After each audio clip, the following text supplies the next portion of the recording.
Oke, selamat malam teman-teman semua. Terima kasih buat yang udah join ya, tepat waktu. Bahkan tadi ketika Zoom ini dibuka 15 menit yang lalu udah mulai rame pada antusias buat belajar bareng. Di sini kita akan belajar bareng ya tentang Financial System 101 yang akan dibawakan oleh Pai. Siapakah Pai? Mungkin nanti biar Pai sendiri yang jelasin. Mungkin sebagian teman-teman ada yang tahu dari sosial media atau sebagian kecil ya, ada yang diundang Pai langsung, teman kantor atau siapalah nggak tahu.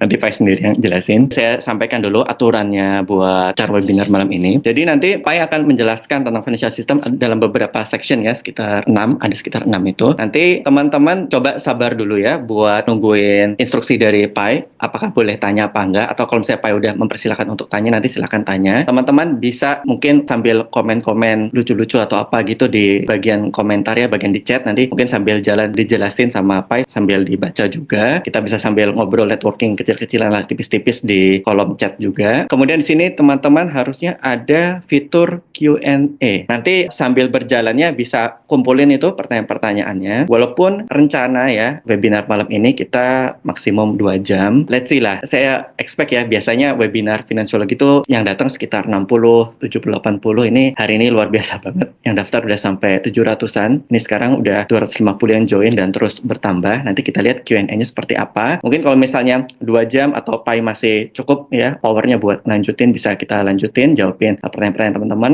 atau nanti bisa dikumpulin ya kalau emang ternyata banyak banget dan nggak kejawab semua, itu nanti bisa kita kumpulin dan let's see, siapa tahu nanti ada webinar berikutnya. Teman-teman kalau ada pertanyaan atau mau ngelawak di chat aja nggak apa-apa. Ntar aku sebagai baca chat juga kok. Ya aku kan buka di dua device, di coret-coret sama buat baca chat. Nah, kalau ada pertanyaan yang mungkin bisa langsung aku jawab, akan langsung aku jawab. Langsung dimulai aja Pai, silahkan, waktu dan tempat. Oke, terima kasih Bapak Ibu semua udah hadir, teman-teman. Dulu biasanya pas aku masih baru-baru kerja dan dulunya by the way aku banyak jadi kayak aktivis kuliah gitu, aktivis mahasiswa. Dan biasanya kalau aku ngajar, intronya kayak Indonesia sedang mau bubar atau Indonesia suram. Tapi melihat teman-teman datang Sabtu Minggu, saya melihat Indonesia punya masa depan yang cerah. Biasa gitu kalau kita. Oke, langsung ya teman-teman, kita akan bahas Financial System 101. Terima kasih sekali lagi atas kedatangannya. Teman-teman, jadi kalau lihat di sini ada foto yang namanya Ray Dalio ya. Jadi Ray Dalio itu adalah pemilik hedge fund. Nah, hedge fund itu adalah kalau di negara berkembang ini, mungkin konsep hedge fund tidak ada, tapi di negara-negara maju itu orang-orang kaya biasanya ngelola duitnya ditaruh di hedge fund. Si Ray Dalio ini diundang sama Pak Prabowo juga waktu di acara Magelang itu, dan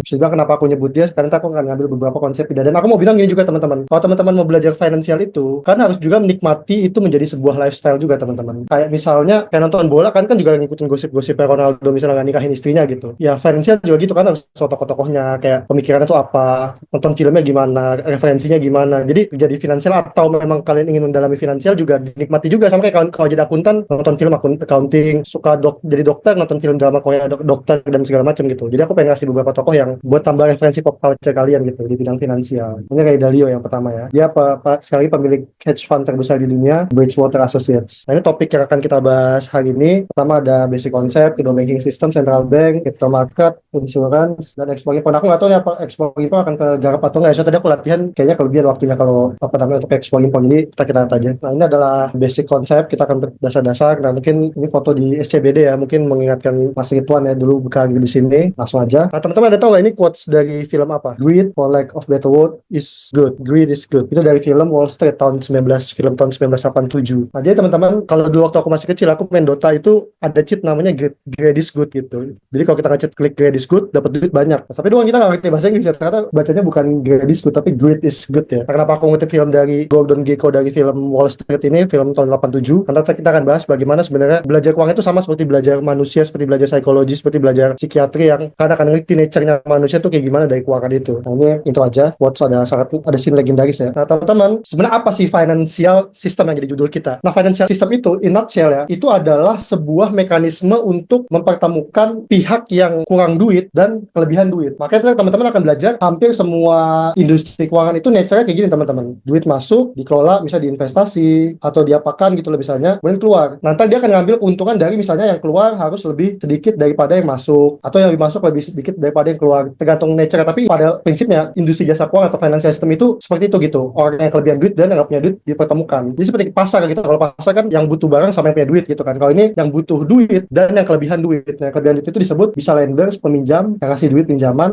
atau investor. Intinya nature dari financial system adalah masuk, dikelola, dikeluar. Kita nyari untung dari selisih antara masuk atau keluar. Kita kan akan lihat bagaimana kayak bank, duit masuk namanya tabungan, misalnya dana pihak ketiga, keluar jadi kredit. Asuransi masuk bentuknya premi, keluar jadi klaim misalnya. Kemudian BPJS masuk premi, keluar klaim. BP Tapera ntar ada, kalau kalian udah kerja masuk ada nabung, keluar rumah misalnya. Badan Pengelolaan Keuangan Haji, nabung tabungan emas, keluar jadi subsidi haji misalnya, gitu-gitu. Jadi nature-nya industri jasa keuangan tuh akan kayak gitu teman-teman. Masuk keluar, masuk keluar, masuk keluar, keluar masuk keluar, keluar. Nah, kalau lebih kayak gitu. Nah, ini ada konsep accounting yang sering banget aku sebut-sebut gitu biar berkali-kali, dan menurutku ini adalah konsep accounting yang harus banget semua orang tuh paham meskipun dia bukan akuntan gitu. Karena aku sih bukan akuntan kan. Ini akan membantu kan untuk memahami struktur keuangan bahkan untuk diri kalian sendiri gitu, nggak cuma untuk perusahaannya. Pada intinya rumus basic dari akuntansi adalah aset sama dengan liabilitas plus ekuitas. Sederhananya, aku suka berkali-kali ngomong, misal kamu ada tukang bakso, punya gerobak, harganya 100. Nah, pertanyaannya, 100 ini duitnya dari mana? Kalau dia ngutang, duitnya dari sini. Kalau dia ngutang, maka liabilitas masuknya. Tapi kan harus balance kan. Kalau misalnya berarti ini 0, ekuitasnya 0. Kalau dia pakai duit sendiri atau bekerja sama, itu di sininya 100, nggak ngutang 0. Jadi intinya aset sama dengan liabilitas ekuitas adalah gimana cara kamu dapat aset. Kamu dapat aset itu kalau dia ngutang masuknya ke liabilitas. Kalau dia pakai duitmu sendiri atau kerja sama dengan orang lain, itu ekuitas. Inti sederhananya kayak gitu. Misalnya ada tukang bakso pakai duitmu sendiri cuma 80, kamu kurang 20 itu ngutang, misalnya ngutang di bank atau ngutang di teman. Ya udah berarti ekuitasnya 80, liabilitasnya 20. Dan harusnya accounting itu kan harus balance ya, karena balance biasa quotes anak accountant, balance aja belum tentu benar apalagi nggak balance gitu. Kerjaan masa lalunya Mas Ridwan tuh. Nah, kalau definisi ekuitas itu bisa dilihat di sini ya. Jadi kalau ini anak-anak akuntan tuh kayak punya kitab sucinya buat referensi definisi dan bagaimana cara ngitung suatu hal. Itu namanya PSA, kayak pedoman standar akuntansi keuangan ya kalau nggak salah. Nah, itu kalau untuk internasional IFRS, biasanya IFRS sama PSAK tuh mirip-mirip, kayak technically PSAK cuma diterjemahkan dari IFRS. Maka kalau lihat ekuitas itu definisinya, ekuitas adalah hak residual atau sisa dari aset setelah dikurangi liabilitas. Berarti aset kurang liabilitas sama dengan ekuitas. Nanti kan akan dalamin lagi tuh teman-teman, ini cuma basic aja. Nanti teman-teman dalamin lagi yang disebut aset itu apa aja sih, kayak rumah, tanah, misalnya rumah, atau kas lah paling basic kan, kas, tanah, terus bangunan misalnya, inventory, persediaan. Kemudian liabilitas itu misalnya utang bank, utang obligasi, utang pegawai, gaji pegawai dan segala macam. Gaji pegawai beban maksudnya. Nah, kalau ekuitas itu biasanya saham. Atau sebenarnya rumus panjang lagi teman-teman ya, aset sama dengan liabilitas plus ekuitas, ada lagi ditambah pendapatan dikurang beban, sebenarnya gitu. Soalnya ada berantakan ya. Nah, rumusnya ntar aset sama dengan liabilitas plus ekuitas ditambah pendapatan dikurang beban. Misalkan dapat pendapatan 100 untuk memproduksi itu, kayak harga pokok penjualan atau COGS, itu 80. Berarti kan untung 20. Nah, untung 20-nya itu kalau nggak dipakai buat apa-apa, itu masuknya ke ekuitas. Ntar ekuitasmu nambah 20 gitu, itu namanya laba ditahan atau retained earnings. Tapi itu lanjutan lah ya. Yang penting kan tahu bahwa aset sama dengan liabilitas plus ekuitas artinya aset tukang bakso harga gerobaknya 100, cara dapatnya gimana? Ngutang atau pakai duit sendiri. Kemudian ini kan bisa screenshot aja. Tapi ntar materi aku bagi kok, selalu aja di grup materinya aku bagi. Ini intinya ada beberapa aset-aset keuangan bisa kalian screenshot berdasarkan risknya gitu. Jadi kalau kita bicara investasi teman-teman, prinsip paling basicnya adalah high risk high return. Semakin tinggi risknya, semakin tinggi untungnya juga. Tapi semakin tinggi untungnya, risknya juga semakin tinggi. Nah, ini aku coba bobot dari yang paling aman sampai yang paling rendah risknya. Tapi kalau kalian lihat di sini yang paling aman misalnya, di sini aman, tapi lihat juga return di sini juga kecil gitu. Makanya high risk high return, tapi ya kembali lagi kalau dia aman untungnya dikit gitu. Nah, dulu ini aku bikin sebenarnya, ini mungkin udah nggak update ya, karena aku bikin tahun 2023. Waktu itu temanku yang ngeluh kayak harga makanan kucing tuh naik terus gitu tiap tahun. Terus aku bilang ya kalau mau gitu harus mau nggak mau harus lawan dengan inflasi. Karena let's say makanan kucing inflasinya 5% per tahun. Ya kita harus nyari instrumen yang di atas 5 tahun buat beli makanan kucingnya gitu. Dan ternyata harus ingat juga ya, kalau kita ngitung investasi di Indonesia tuh harus double hitungan ya. Pertama kita kena inflasi, kedua kita kena pelemahan nilai tukar ya 2-3% per tahun. Jadi kalau misalnya inflasinya 5%, harusnya 0, sekian ya. Atau 1,24 kemarin, itu tambah juga 2 atau sampai 3% dari pelemahan nilai tukar gitu. Makanya kan banyak orang yang invest di luar negeri kan, atau di Bitcoin misalnya. Dan itu kalau diinvestasi di Amerika itu justru kebalik. Kamu dapat penguatan dari harga nilainya, tapi kamu juga dapat 2-3% dari penguatan dolar terhadap rupiah gitu. Dan itu harus dipikir-pikir juga risk dan pada prinsipnya kayak gitulah. Nah, tapi kalau bicara investasi kadang-kadang ada yang ideologi namanya cacing-cacing naga-naga gitu. Masukin all in ke satu tempat, kalau berhasil jadi naga, ya kalau juga rungkat jatuh miskin. Nah, sebenarnya aku tidak menginginkan teman-teman jatuh miskin dari investasi gitu. Bahkan investasi harusnya tidak membuat kamu miskin. Kayak investasi terbaik kan ujungnya kepada diri kamu sendiri ya. Kamu bisa naikkan gaji berkali-kali misalnya. Kalau bisa investasi jangan sampai pernah rugi, dan itu yang kata Warren Buffett apa Charlie Munger aku lupa. Pokoknya investasi gimana saja jangan sampai rugi. Meskipun ada teknik lanjutan kayak cut loss segala macam, itu ada teknik lanjutan, tapi kalau bisa investasi jangan sampai rugi lah. Nah, kan itu aku menambahin izin materi juga nih dari Paul Leon di channelnya Overpost. Jadi ini ada hasil riset dari peraih hadiah Nobel tentang bagaimana cara kita mendiversifikasi aset portofolio investasi kita gitu. Nah ini kita asumsikan ada 7 aset ya, TH, Bitcoin, CY, Gold, saham BCA, reksadana pendapatan tetap. Ini kalau dibagi 100 bagi 7 kayaknya sekitar segini, aku belum hitung sih. Tapi kalau kita lihat risknya nggak cuma dari ini ya, tapi baik risk, baik resiko, itu harus dilihat juga tuh. Meskipun Bitcoin ya lumayan volatile, makanya harus 3% aja misalnya. Ethereum 3% aja, tapi kalau reksadana pendapatan tetap oke lah boleh 30-an. Ini risetnya dari peraih hadiah Nobel tentang diversifikasi berdasarkan bobot ya teman-teman. Makanya meskipun kalian lihat investment manager yang sangat jago kayak BlackRock gitu, itu paling besar sedunia gitu, investment manager paling besar sedunia, meskipun dia main di Bitcoin, pasti nggak exposure terhadap Bitcoinnya nggak 100% ke Bitcoin, ntar cacing-cacing naga-naga terungkap semua kan repot kan. Kita minjem dari Corleone di channelnya The Overpost. Nah ini versi lebih detailnya, ini kan kalian screenshot aja biar tahu kira-kira lebih cocok gimana. Misalnya kalau ini namanya CAGR, ini artinya kan setahun dapat berapa, kemungkinan dapat keuntungannya, kalau kerugiannya max drawdown. Akan sesuaikan aja tuh kalian cocoknya kemana tuh dari CAGR dan max drawdown. Ini kan kita bisa pantangin lebih dalam di sendiri karena ntar materinya kan kembali juga. Nah ini adalah konsep selanjutnya tentang akurasi yang kalian tunggu-tunggu juga gitu ya, karena ya sumber kekayaan kalian di masa depan. Ya teman-teman, kalau kita belajar saham biasanya kalau ajaran klasiknya kan cuma ada 2 aliran ya teman-teman, fundamental sama technical, analisis fundamental sama analisis technical. Intinya analisis fundamental adalah beli saat murah, jual saat mahal gitu. Nah, di situ ada yang namanya intrinsic value. Kita akan dibahas ada di slide sendiri. Tapi intinya beli ketika di bawah intrinsic value, jual ketika di atas intrinsic value. Nah, cara intrinsic value ngeliat banyak, ada perhitungan ini, ada rasio-rasionya kayak biasanya suka dipakai nih PER ya, price to earning ratio, rasio untuk ngitung. Nah, itu kita kan harus belajar laporan keuangan juga ya buat ngitung PER itu gimana caranya. PER itu pada intinya berapa lama kalian ketika beli suatu perusahaan balik modal kapan. Misalnya PER-nya 2, angka PER-nya 2 artinya kan beli tahun ini, 2 tahun kemudian udah balik modal uang kalian. Nah, itu fundamental. Intinya kan lihat perusahaannya, kalian lihat prospeknya gimana gitu. Nah, tapi prospek nggak cuma dari rasio-rasio ya teman-teman. Kayak yang terkenal itu Pak LHK misalnya, Keng Hong ya, LKH sorry. Pak LKH itu terkenal karena analisis, masuk Pak Warren Buffett juga pakai fundamental analysis. Pak LKH itu terkenal karena dia dulu beli saham Java yang jualan nugget itu. Jadi pas sekitar 2008 kalau tidak salah 2007, saham Java itu drop banget teman-teman. Karena ada flu burung. Tapi pas semuanya drop, Pak LKH bilang sebenarnya saham itu harga saham Java itu intrinsic value-nya nggak segitu, itu terlalu murah. Maka akhirnya dia beli, kemudian dalam berapa lama dia naik, jadi dia kaya dari situ gitu. Nah, kenapa, apa tesis yang dipakai Pak LKH? Dia membeli Java ketika semua orang ngejual Java gitu pada waktu itu. Nah, kalau menurut dia, bodo amat lah mau ada flu burung, harga Java sahamnya turun. Toh orang Indonesia nggak bisa hidup tanpa ayam kan? Pasti orang Indonesia akan beli ayam gitu, makan nugget. Makanya dia beli, dan benar akhirnya sahamnya rebound. Jadi akhirnya kaya dari sana gitu. Nah, itu tesisnya dia. Termasuk kayak Pak Sandiaga Uno tuh juga fundamental analysis dia pakainya.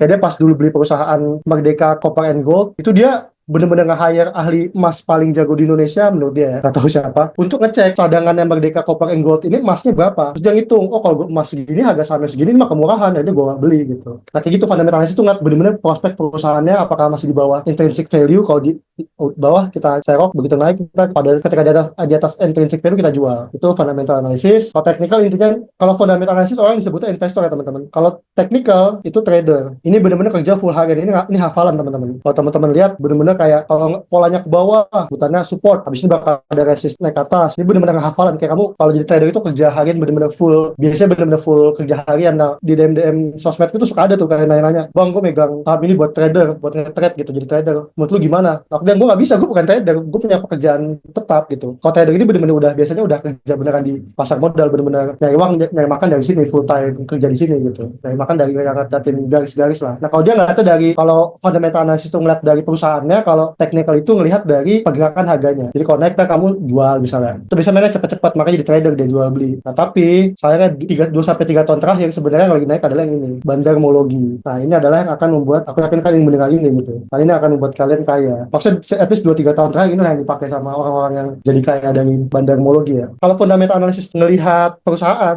technical ngelihat pergerakan harga saham, bandarmologi itu ngelihat bandarnya. Bandar itu apa sih maksudnya? Bandar itu adalah seseorang yang duitnya sangat banyak sampai dia bisa menggerakkan harga saham, atau kalau bahasa Indonesia market maker. Nah misalnya dia gini, dia pengen naikin harga saham. Gimana sih caranya naikin harga saham? Bisa dia jual beli pakai atas nama akun palsunya dia untuk kelihatan sahamnya ramai. Ketika sahamnya ramai, oh jadi FOMO kan, kayaknya pada jual beli laku nih, gue masuk deh. Nah begitu masuk orang orang pada ngikut, harganya naik. Sama kayak kalian dagang sate di rumah kan, kalau kan bisa kan sebenarnya banyak orang buat kelihatannya rame beli sate, padahal sebenarnya palsu gitu. Tapi teman-teman di Indonesia, bandar terbesar itu sebenarnya bukan orang yang punya duit banyak mainin harga. Bandar terbesar itu adalah ownernya sendiri. Jadi bandarmologi, setidaknya kalau menurut pendapatku, adalah ilmu soal bagaimana kalian memahami saham itu dari perspektif ownernya. Karena kenapa sih ownernya gitu? Nah, harga saham kan 100%. Harganya 100 gitu misalkan, nilainya 100%. Terus kalian mau IPO, tapi 10% doang. 90-nya ini masih dimiliki sama ownernya, 10-nya itu dimiliki sama masyarakat. Ini kan yang kita tahu ya teman-teman. Padahal kalau kita tahu kungfu-kungfunya owner, sebenarnya bisa jadi, itu bahkan ownernya bisa miliki sampai 97%. Masyarakat cuma 3%. Owner itu pakai nomini sebutannya, nama, minjem nama, supaya kepemilikannya sampai besar banget 97. Tapi saham ini diperebutkan teman-teman, sedangkan supply-nya cuma 3. Barangnya cuma 3 di pasar, diperebutkan, akhirnya harganya naik gitu. Rumus basic penawaran permintaan gitu. Supply-nya dikit, yang pengen banyak, akhirnya harganya naik. Nah, itu yang ngebuat akhirnya saham-saham yang dimiliki konglo-konglo 2-3 tahun terakhir ini itu sangat tinggi naik ke teman-teman, karena mereka ya sebenarnya barang mereka tuh di market cuma dikit gitu. Aku nggak bisa sebut apa ya, tapi kalau teman-teman pelajari kan pasti kan tahu lah di tahun 2003 siapa yang main tuh, kayak cuma di market cuma 3% sebenarnya barangnya. Kemudian di 2024 yang best performance juga cuma 4% di market. Kenapa owner itu pengen nge-push harga sahamnya? Nah, itu karena mereka pengen masuk sini teman-teman, MSCI sama FTSE atau FTSE, Financial Times. Nah, maksudnya tuh gimana? Itu apa sih sebenarnya MSCI dan FTSE, dan kenapa dia harus nge-push sampai ke sana? Ya teman-teman, kalau misalnya teman-teman mau minjem duit di bank, duit teman-teman 100 di tabungan, terus mau minjem duit, mau kredit maksimal itu biasanya 100 teman-teman. Itu yang disebut back to back. Supaya kenapa? Kalau misalnya akan minjem 100 kemudian gagal bayar, bank itu akan langsung eksekusi 100 dari tabungan kalian. Berarti kalau kalian punya 100, boleh minjem 100. Bunga misalnya 10%, 15%. Gitu. Tapi kalau kalian punya 1 miliar, berarti kan bisa minjem 1 miliar. Kalau kalian punya 1 triliun duit di tabungan, berarti kan boleh minjem 1 triliun. Itu agunan kalian adalah uang kalian itu sendiri gitu. Nah, owner saham-saham konglomerat juga gitu teman-teman. Tapi yang dia jaminkan bukan uangnya dia, melainkan sahamnya dia. Kalau misalnya ada harga saham pertama kali di IPO harganya cuma 100 miliar. Artinya ketika owner yang ingin minjem duit di bank, dia hanya bisa dapat 1 miliar kan? 100 miliar, sorry. Itu pun biasanya nggak 100 miliar kan? Kayak cuma 50% misalnya dari nilai saham. Karena kan saham itu kan bukan uang yang pasti gitu kan. Dia cuma di kertas aja. Makanya dia nge-push sampai 1 triliun. Kalau dia cuma di bawah 50%, dia harga sahamnya 1 triliun, ya dia bisa minjem 500 miliar. Kalau dapat 10 triliun, dia bisa minjem 5 triliun. Kalau dia 100 triliun, dia bisa minjem 50 triliun. Nah, makanya dia punya kepentingan untuk menaikkan harga sahamnya. Buat apa? Buat minjem di bank. Itu yang disebut repo saham. Gimana cara dia sampai akhir? Ya itu makanya akhirnya dia akan naikin harganya, dan goals akhirnya nih ke MSCI dan FTSE ini. MSCI sama FTSE itu adalah indeks internasional yang kalau harga saham masuk ke dalam sana, entar manajer investasi luar negeri itu akan masuk ke saham itu gitu. Kenapa? Karena kalau kalian bisa mau invest di mana? Pasar modal Kazakhstan gitu. Kan tidak mungkin ngeliatin kecenderungan, kan nggak mungkin ngeliatin satu persatu perusahaan Kazakhstan yang bagus mana. Pasti kan langsung nge-refer ke indeksnya. Indeks itu refleksi dari berapa harga saham di sana. Langsung aja misalnya 10% saham apa, 10% saham apa, 10% saham apa. Tapi biasanya pakai indeks. Nah, indeks itu biasanya yang global, yang terpercaya itu dua ini, MSCI dan FTSE. Ketika dia udah masuk MSCI dan FTSE, maka duit asing masuk, dia harganya makin naik-naik lagi. Nah, kadang-kadang ada bandar-bandar nakal yang ketika udah masuk MSCI atau FTSE dibuang. Nah, itu akhirnya drop semua harganya, masyarakat rugi semua. Itu yang disebut cuci piring. Nah, kan telat masuk ya cuci piring kalian. Itu resikonya main di bandarmologi. Tapi kalau kalian main di bandarmologi, masuknya cepat teman-teman, itu untungnya gede banget. Kayak misalnya kalian masuk ketika IPO harga sahamnya 100 per lembar, terus dinaikin sama bandar, kan biasanya buat masuk FTSE sama MSCI itu 25.000 ya. Bayangin per lembarnya jadi 25.000. Berarti kan udah berapa persen tuh? Kan udah naik 250 kali lipat uang kalian. Bahkan bisa masuk di harga 100 ya. Nah, itu yang di bandarmologi itu kayak gitu. Tapi kan harus mengerti owner itu maunya apa. Makanya kalau bandarmologi, kita yang bisa diomongin itu bukan, ya satu perusahaan pasti penting ya, tapi kita juga harus tahu story perusahaan itu mau dibawa kemana. Nah, kalau lebih kayak begitu. Nah, biasanya sekarang emang lagi naik 2-3 tahun terakhir ini adalah bandarmologi, dan silakan kalian cari di 2023 kan ada best performance siapa. Itu kan bandar juga, bandarmologi. 2024 best performance bandarmologi lagi. 2025 siapakah saham terbaik? Silakan dalamin lebih lanjut. Carilah. Itu penting akan nongkrong ya biar dapat informasi. Nah, kalau lebih gitu ya. Tadi berarti ini soal pendekatan dalam investasi saham. Ini masih konsep dasar ya. Nah, ini kalau kebijakan moneter kan ada babnya sendiri, tapi pada intinya kalau menurut Milton Friedman ya, ekonom peraih hadiah Nobel, inti dari inflasi adalah ketika nilai uang ini misalnya lebih tinggi daripada pertumbuhan ekonomi, lebih tinggi daripada GDP growth, pertumbuhan ekonomi. Kenapa? Karena misalnya gini, per tahun ekonomi cuma tumbuh 10%, maka dari 100 jadi 110. Tapi jumlah uang yang beredar naik 50%, dari 100 ke 150. Nah, ini menyebabkan inflasi karena nilai uang ini udah nggak berharga lagi teman-teman. Kan ini dibagi ini kan satu nih, satu bagi satu, satu banding satu. Tapi kalau 150 bagi ini atau 110 bagi 150 ini kan 0,9 kali, aku belum hitung, tapi atau 0,8 lah. Jadi nilai uang tidak lagi sama dengan nilai ini. Nah, itu menurut inti dari teori inflasinya orang-orang monetaris ya di sektor Milton Friedman, dan inti dari kebijakan moneter adalah gimana caranya ngontrol itu duit yang beredar atau yang tumbuh itu lebih cepat daripada pertumbuhan ekonomi. Makanya di sini The Fed, Bank Sentral Amerika, harus menargetkan tingkat pertumbuhan uang agar sama dengan tingkat pertumbuhan ekonomi atau GDP real, supaya sama gitu. Kalau naik ya sama. Kalau ntar satunya lebih dikit, kalau uangnya lebih banyak, ntar nilainya jadi nggak ada harganya. Kesannya barang jadi mahal entah gitu. Makanya ntar ada. Tapi itu akan kita bahas lebih lanjut ya. Ini konsep-konsep dasar, recap dikit aja. Pertama, nature dari industri keuangan itu duit masuk, kelola, keluar, bank, asuransi, dan segala macam. Cara kerjanya kayak gitu. Ini konsep basic akuntansi, aset sama liabilitas plus ekuitas. Ini teman-teman harus banget ngelotok ya teman-teman konsep dasar ini. Kemudian ini instrumen investasi, ntar misalkan setelah aku kasih kan bisa dalam ini lanjut. Tapi ingat, ini aku buat di tahun 2003, which is sudah berubah banyak hal. Jadi ini teorinya para hadiah Nobel soal bagaimana diversifikasi. Kemudian ini ada table dari Overpost soal gimana cara diversifikasi yang baik. Ada 3 pendekatan saham, fundamental, teknikal, sama bandarmologi. Sama ini kebijakan moneter. Kebijakan moneter intinya adalah gimana caranya pemerintah atau bank sentral itu mengelola uang jangan sampai beredar lebih daripada pertumbuhan ekonomi. Supaya uang harganya tetap sama dan tidak terjadi inflasi. Makanya kalau kata Milton Friedman, inflasi itu sebenarnya pajak yang tidak disetujui sama masyarakat gitu. Kalau pajak kan harus disetujui sama DPR dulu kan, perwakilan masyarakat gitu, wakil rakyat. Itu kalau inflasi kan kagak izin kemana-mana. Ketika inflasi 3% ya duitmu berkurang 3% gitu. Berkurang 3% sama aja kena pajak 3% gitu misalnya. Kalau Milton Friedman kayak gitu. Nah itu tadi ngomongin konsep dasar. Nah sekarang kita ngomongin soal uang teman-teman. Nah, ini teman-teman aku pernah diskusi sama teman-teman juga di beberapa teman di DM soal sebenarnya uang itu apa sih? Kan mayoritas orang memahami bahwa uang itu adalah alat tukar. Nah pertanyaannya, kalau begitu apakah misalnya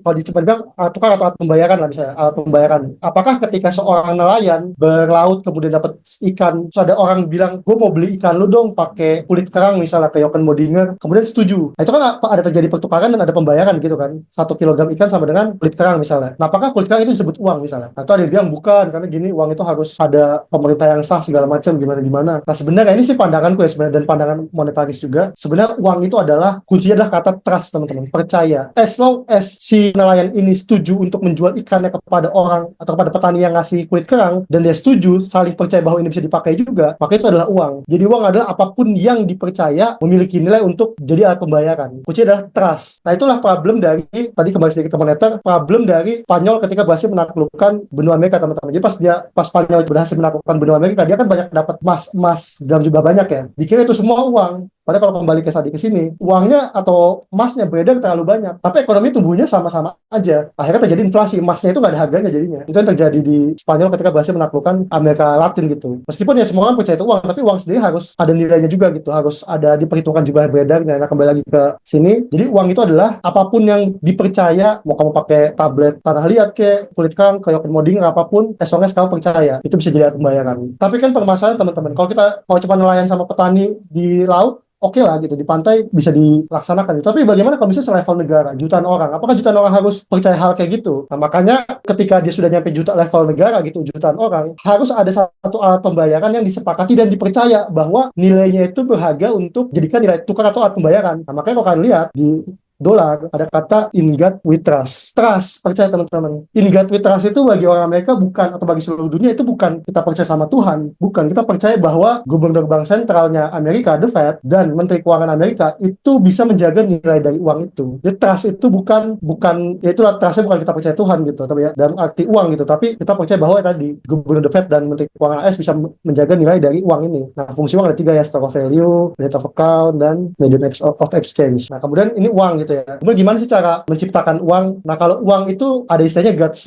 kalau emas itu God's money, yaitu uangnya Tuhan. Tapi kalau manusia nyiptain uang itu gimana? Coba ada cara-cara lain, tapi ini 3 big 3 cara buat uang lah. Yang pertama itu seigniorage. Seigniorage itu intinya, misalnya kalian mau ngeprint $100, kemudian biaya print $0,5, maka ada uang tercipta baru $9,95. Intinya begitu. Maka tercipta uang baru segini. Itu seigniorage. Ada uang senilai segitu. Berapa nilainya dikurang berapa biaya produksinya. Tapi teman-teman, uang itu sebenarnya mayoritas itu tidak dalam bentuk kertas atau koin kayak begitu teman-teman. Banknote, bukan banknotes. Kalau menurut Dalio yang tadi di awal aku sebut, di bukunya dia bilang sebenarnya uang yang di bukunya dia yang Debt Cycle itu sebenarnya di Amerika sendiri, uang dalam bentuk banknote ini atau kertas ini itu dan koin itu cuma 6% dari jumlah uang yang ada. 94% itu dalam bentuk kredit. Nah itu gimana maksudnya? Jadi kayak gini teman-teman, cara ciptakan uang dari sistem kredit ya. Misalnya kamu ada nabung duit di bank 10, terus ini ada bank, kau masukin, baik bang, gue nitip dia 10. Terus ada yang bilang, ada yang bang, gue minjem duit dong, 10 juga, bunganya 10%. Oke, gue pinjemin, berarti ntar lu balikin gue 11 ya. Maka keluar ada duit 11. Masuk 10, keluar 11. Jadi satunya dari mana? Nah, itulah yang disebut uang kredit. Dan mayoritas uang itu tercipta dari sini sebenarnya teman-teman. Bukan dari yang ini. Itu cuma suprit, karena biayanya mahal. Mayoritas uang itu dari kredit, bukan dari sistem kredit, bukan dari uang kertas atau banknotes atau koin. Makanya ekonomi modern itu ekonomi kredit, ekonomi utang istilahnya. Ekonomi modern itu dibangun atas utang. Nah, terus kalau fractional reserve banking itu gimana sih? Nah, jadi kayak gini teman-teman.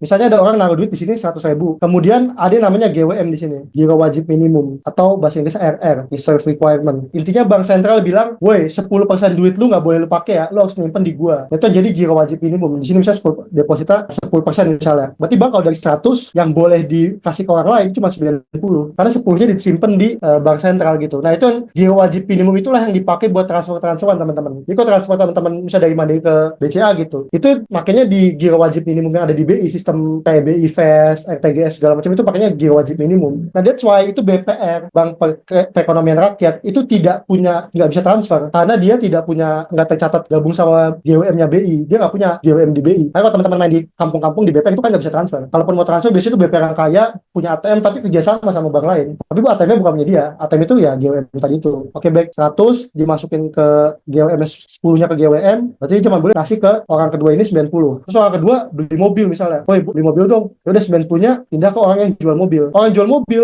masukin lagi 90 ke bank. Berarti di sini ada duit 90 kan. Oh, bang, gue nitip duit dong 90. Nah, bank sentral bilang, ntar dulu nggak bisa 90-nya lo pakai. Bang, 90-nya nggak bisa lo pakai. Lu 10% di gue dulu. Berarti bank cuma boleh pakai 81, 9%-nya di GWM, giro wajib minimum. Lagi terus gitu terusan berulang kali. Nah, itu akan menciptakan uang baru teman-teman. Karena yang tercatat di bank itu awalnya ada 100, di bank A ada 100, di bank B ada 90, di bank C ada berapa lagi itu 81, terus di bank D ada 71 sekian. Padahal sebenarnya awalnya cuma masuk 100 kan di awal doang. Nah, itu yang ngebentuk uang itu jadi banyak banget teman-teman. Uang fana lah istilahnya, fractional reserve banking itu kayak gitu cara kerjanya. Nah, itu rumusnya adalah kayak gini nih. Ini pelajaran kan SMA atau kan anak IPS ya. Fraction money multiplier, sebenarnya teori money multiplier ya. 1/GWM. Berapa persen GWM yang ditentukan, giro wajib minimum. Misalnya tadi giro wajib minimumnya 10% atau 0,1. Berarti ada 10. Setiap uang yang masuk akan tercipta 10 kali lipat uang yang baru. Kalau masukin 100, ntar ada uang tercipta baru itu 1000 teman-teman. Nah, itu yang ngebentuk akhirnya ekonomi berbasis kredit itu kayak gitu. Betapa rapuhnya itu kalau satu orang nggak bayar aja bisa berentet kemana-mana misalnya. Nah, itu kurang lebih, ini teorinya nih, 1/RR. Kurang lebih kayak gitu. Nah, kalau quantitative easing, kita akan bahas di bank sentral. Intinya bank sentral ngasih uang ke ekonomi lah. Injek uang ke ekonomi supaya ekonomi muter. Intinya gitu. Nah, kita akan bahas di bank sentral ya. Jadi kurang lebih gitu cara penciptaan uang, selisih, dan sistem fractional banking reserve ini. Kita akan percepat ya. Intinya uang adalah apapun yang bisa dipercaya menjadi alat pembayaran yang sah dan dipercaya, kunci trust ya. Makanya ada in God we trust. Nah, pertanyaan apakah kemudian Bitcoin disebut uang? Dan jawabanku simple. Kamu percaya nggak Bitcoin itu disebut uang? Kalau kamu percaya, that's money. Kalau kamu nggak percaya, ya udah nggak, itu bukan uang, itu aja. Kalau kamu percaya transaksi, misalnya, lo aku pernah temanku ada yang jalan-jalan ke Pulau Jeju, terus banknya bermasalah, itu kirim Bitcoin waktu itu tuh. Dia pakai Bitcoin, cari exchange di sana, tarik duit. Ya udah akhirnya jadi. Meskipun ya aku nggak perlu transfer dari rupiah ke won gitu. Aku langsung pakai Bitcoin, tapi Bitcoinnya baru dicairin dia sudah bentuk won. Ya udah fine aja. Meskipun transaksinya nggak pakai Bitcoin ya, tapi pakai won ya. Tapi money is everything that kamu percaya itu bisa dibeli dalam pembayaran. Nah, kemudian kalau cara penciptaan uang ya ada 3, ada signal rate, selisih antara biaya produksi, nilai dan biaya produksi. Kalau fractional reserve banking ini intinya money multiplier lah, rumusnya 1/RR. Biasa kayak kalau sekarang itu 9% ya kalau di Indonesia aturannya. B itu 9% kalau nggak salah ya. Oke, itu soal money. Kemudian kita bahas soal banking system. Ini secara sistem ya. Iya, aku nanya temanku sih sebenarnya ini apakah benar atau enggak? Adanya sih ini teori hayalan aja gitu. Tapi bagaimanapun itu akhirnya nggak bentuk sistem ekonomi yang rapuh juga. Meskipun itu katanya hanya hayalan. Nah, kurang lebih kayak gitu. Nah, itu sebenarnya bahayanya riba juga ya. Riba itu kan ada penambahan atas sesuatu yang tidak pernah ada istilahnya. Nah, itu yang ditakutkan dari riba itu sebenarnya itu salah satu bahayanya. Kemudian kita akan bahas bab 3 soal banking system. Tadi di awal aku udah cerita kalau inti dari industri jasa keuangan itu sama aja ya. Masuk, kelola, keluar. Nah, kalau bank itu teman-teman, itu duit masuknya itu namanya DPK teman-teman. Dana pihak ketiga. DPK itu dipecah 3 juga ya. Ada tabungan, ada deposito. Jadi kalau kalian bisa pakai tabungan tuh. Kalau perusahaan biasanya giro. Kalau deposito biasanya buat investasi ya. Nah, tabungan sama giro itu disebut kasa teman-teman. Kasa atau rasio dana murah. Kenapa? Karena inti dari bank itu kan untungnya gini. Misalnya DPK bunganya 1%. Berarti setiap orang yang nyimpen dikasih 1%. Tapi orang yang mau minjem bunganya 10%. Ya udah selisih dia dapat duit 9%. Ya mungkin ada biaya operasional, bayar pegawai, listrik dan gedung dan segala macam. Jadi 2% lah misalnya. Jadi plus biaya operasional ini 3%. Jadi untuk 1% kurang 3% ini. Tapi ini kan pada kenyataannya itu nilainya lebih kecil lagi teman-teman tabungan sama giro itu. Paling kok kalian lihat di tabungan kalian tuh 0,1% bunganya kalau kalian nabung 1 miliar. Itu makanya disebut rasio dana murah. Karena pelurunya untuk bayar ke kalian sangat-sangat murah. Tapi dia bisa kasih ke kredit dengan nilai yang sangat besar 10%, 15% misalnya. Nah makanya kalau kalian lihat akuntansi perbankan gitu, kan harus yang penting untuk lihat itu rasio kasanya ini. Kayak terakhir kalau nggak salah Bank Mandiri itu 80% kasa. Jadi 80% itu tabungan dan giro. Kalau deposito itu kan lumayan gede teman-teman. Kayak 4% misalnya. Kalau misalnya 4%, berarti dia ya udah kreditas 10% yang harus dibayarkan penabung 4%, maka untungnya cuma 6%, 10 kurang 4, 6. Jadi untungnya nggak sebesar itu kan. Makanya disebut rasio dana murah itu ada tabungan dan giro, kasa, current account, saving account. Makanya industri bank itu teman-teman, itu adalah industri yang unik. Industri bank itu the bigger the better. Bank itu semakin besar teman-teman, itu semakin efektif. Karena kalau dia besar, orang itu jadi pengen nabung di dia dan dia kasanya jadi banyak banget. Kayak Bank Mandiri coba kan, Bank Mandiri 80%, kasanya 80%, artinya kayak free money 80%, kan dia benar-benar untung dari kredit dan bayar pegawai aja misalnya, karena tadi kasanya dia besar. Kalau deposito itu biasanya dinaikin buat narik, itu kan nyari peluru istilahnya kan. Kayak kalau lihat bank-bank digital sekarang tuh depositonya gede banget. Nah, itu karena dia nyari peluru, nyari tabungan buat ditembak di kredit gitu. Kalau di bank kayak begitu cara cari untungnya. Nah terus ada pertanyaan gini, kenapa sih bank harus diatur kayak bank itu pas lahir diatur sama OJK, pendaftaran di OJK, ketika udah running kerja diawasi BI sama OJK, ketika mati ntar diurusin sama LPS, tapi izin dicabut OJK lagi karena dia ngasih izin. Kenapa bank itu sebegitunya sih harus industri yang heavy regulated? Kenapa bank harus diatur tapi toko sepatu nggak harus diatur, harus diawasin? Karena teman-teman secara teoretikal, kembali lagi aset sama liabilitas sekuritas ya, menurut ketentuan internasionalnya atau yang kita sebut Basel, ini kayak kitab sucinya sektor perbankan, bank itu hanya membutuhkan uang dari miliknya sendiri, pemodalnya sendiri, itu 8% teman-teman. 8% add-on lah. Alias, dari 100 duit yang ada di bank, yang punya pemilik itu cuma 8% teman-teman. 92%-nya itu duit masyarakat. Tadi yang dana pihak ketiga itu masuknya ke liabilitas teman-teman, tabungan di giro deposito. Nah pertanyaanku, apakah etis ketika 8% pemilik ini menguasai 92? Kok jadinya kayak uang 92 orang itu dipegang sama 8%? Kan jadi sangat-sangat beresiko kan. 92% duit orang dikelola sama 8% orang. Meskipun sebenarnya ujung-ujungnya ada add-on-nya, jadi kayak misalnya 12% gitu. Jadi ya 88% itu disebut CAR ya, ekuitas terhadap aset timbang menurut KPMR lah. Tapi itu lebih detail ya, cara ngitung CAR itu gimana. Nah makanya teman-teman, karena 92% duit orang itu dikuasai sama 8% sisanya, makanya regulator itu harus hadir teman-teman. Regulator itu teman-teman, baik BI, OJK maupun LPS di Indonesia ya, itu hadir untuk mewakili 92 ini teman-teman. Makanya kalau teman-teman tak kerja di OJK atau kerja di BI atau kerja di LPS, itu teman-teman harus sadar tanggung jawab teman-teman itu sangat berat teman-teman. Karena Indonesia itu bank driven economy, 80% uang Indonesia itu adanya di bank. Tapi dari 80% itu, 8% itu dikuasai sama pemiliknya. 92-nya ya milik orang. Misalnya tanda kutip ini teoretikal aja ya, asli sih lebih besar juga, kayak Bank Mandiri sirkuit ekuitasnya 20% ya sirkuit ya. Nah makanya begitu, 80% duit masyarakat ada di bank, terus duit itu dikuasai sama 8% pemiliknya gitu. Makanya kalau teman-teman semoga ada yang lolos di OJK, BI atau LPS, teman-teman harus banget kerja keras, jaga duit masyarakat di situ. Ada petani, nelayan, orang miskin, pegawai, orang yang punya mimpi, semua di sana teman-teman harus kerja keras gitu. Makanya masuk 3 institusi itu sangat susah teman-teman, karena itu tanggung jawabnya berat. Ya semoga salah satu pembacaku ada yang penonton ini ada yang bisa kerja di sana lah. Nah, kan bisa pelajari bahasa 1 tuh ngomongin apa, CAR 8%. Tapi tadi di bahasa 3 ditambahin si add-on ini. Kayak bank sistematik tuh harus tambah 1,5% misalnya. Nah, kurang lebih kayak gitu. Nah, ini ada lagi fun fact aja soal shadow banking. Jadi kan inti bank ini kan adalah orang mau minjem duit, tapi untuk bisa minjem duit teman-teman harus di bank itu ada prinsip namanya 5C, 5C. 5C itu kayak karakteristik, kolateral, jaminan, condition of economics, dan segala macam. Maka minjem duit di bank itu susah teman-teman. Apalagi kalau teman-teman yang mungkin kerja di sektor banker ini, ada istilah namanya call ya, kolektibilitas. Itu dari 1 sampai 5. Jadi kalau kalian profil kredit kalian itu ada profilnya teman-teman. Paling bagus itu 1, paling bagus 5. Jadi kalau kalian bayarnya tepat waktu, utangnya segala macam, itu akan callnya 1. Dan bank akan minjemin kalian juga kalau callnya 1. Tapi kalau kalian callnya 5, itu kalian udah setahun kayak nggak bayar gitu. Itu profil kredit macet. Kalau kalian 5, biasanya bank nggak mau.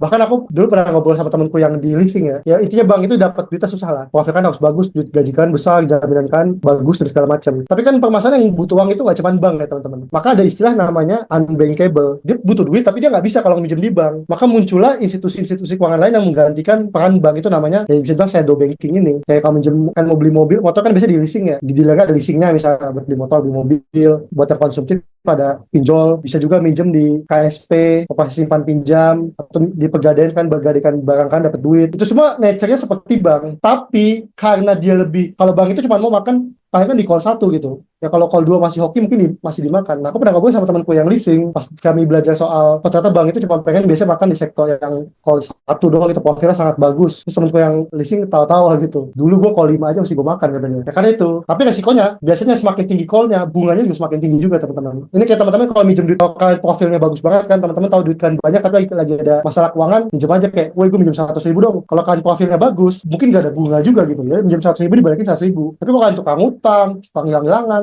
itu orang mau minjem, gue minjem 100.000 dong, bunganya gocap kan 50% ya. Oke, ya karena itu ada risk, itu ada value-nya teman-teman. Nah kalau gimana cara ngitung risknya itu kan daftar finansiologi lah, itu ada financial modeling juga tuh. Aku nggak ngerti cara hitungnya gimana. Jadi ya itu ada risknya. Kayak misalnya minjem di bank itu 10% bunganya, paling minjem di leasing itu bisa 15%, 20%. Mungkin di pinjol itu bisa sebulan 30%. Berarti kan setahun berapa tuh? 30 kali 12, 360%. Karena dia per hari kan pinjol itu kan 0,3 ya kalau tidak salah per hari. 0,3 kali 3 berarti 0,3 kali 30 berapa tuh? Ya segitulah pokoknya. Tapi ini ada, kalau di Indonesia itu, di Amerika itu ada pemisahan teman-teman, ada namanya investment banking sama commercial banking. Nah kalau di Indonesia itu nggak ada investment banking ya, ada commercial banking doang. Tapi inti bedanya adalah kalau commercial banking itu ya bank yang kita pahami tadi, pinjam duit, pinjam nabung, pinjam nabung, pinjam. Kalau investment banking itu biasanya buat ngurusin yang berkaitan sama project-project kayak merger and acquisition kan, beli perusahaan, penggabungan, peleburan, kemudian ada namanya sekuritisasi aset, ntar itu kita bahas lebih lanjut di pasar modal, kemudian apa lagi tuh, advisory, sales, trading, buat investment segala macam. Itu adanya kalau di Amerika ada investment bank,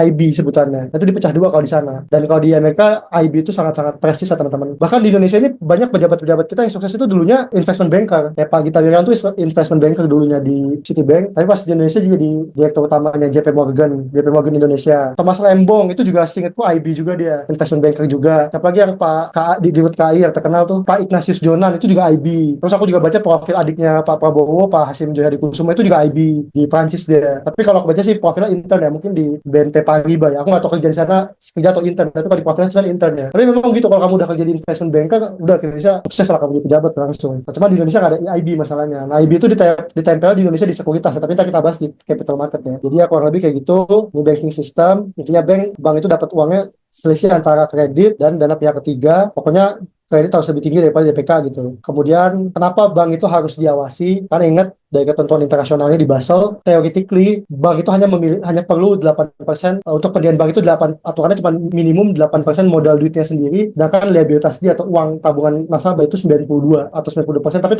teoritis ya, sebenarnya lebih dari itu ya, mungkin 12%-an atau 12 banding 88. Kenapa harus diatur? Bagaimana mungkin institusi yang sangat besar pengaruhnya terhadap ekonomi, terhadap uang masyarakat di sana, 92% uang masyarakat dikuasai sama 8%. Makanya tadi teman-teman yang mungkin ada di OJK, BI ataupun LPS itu harus kerja keras.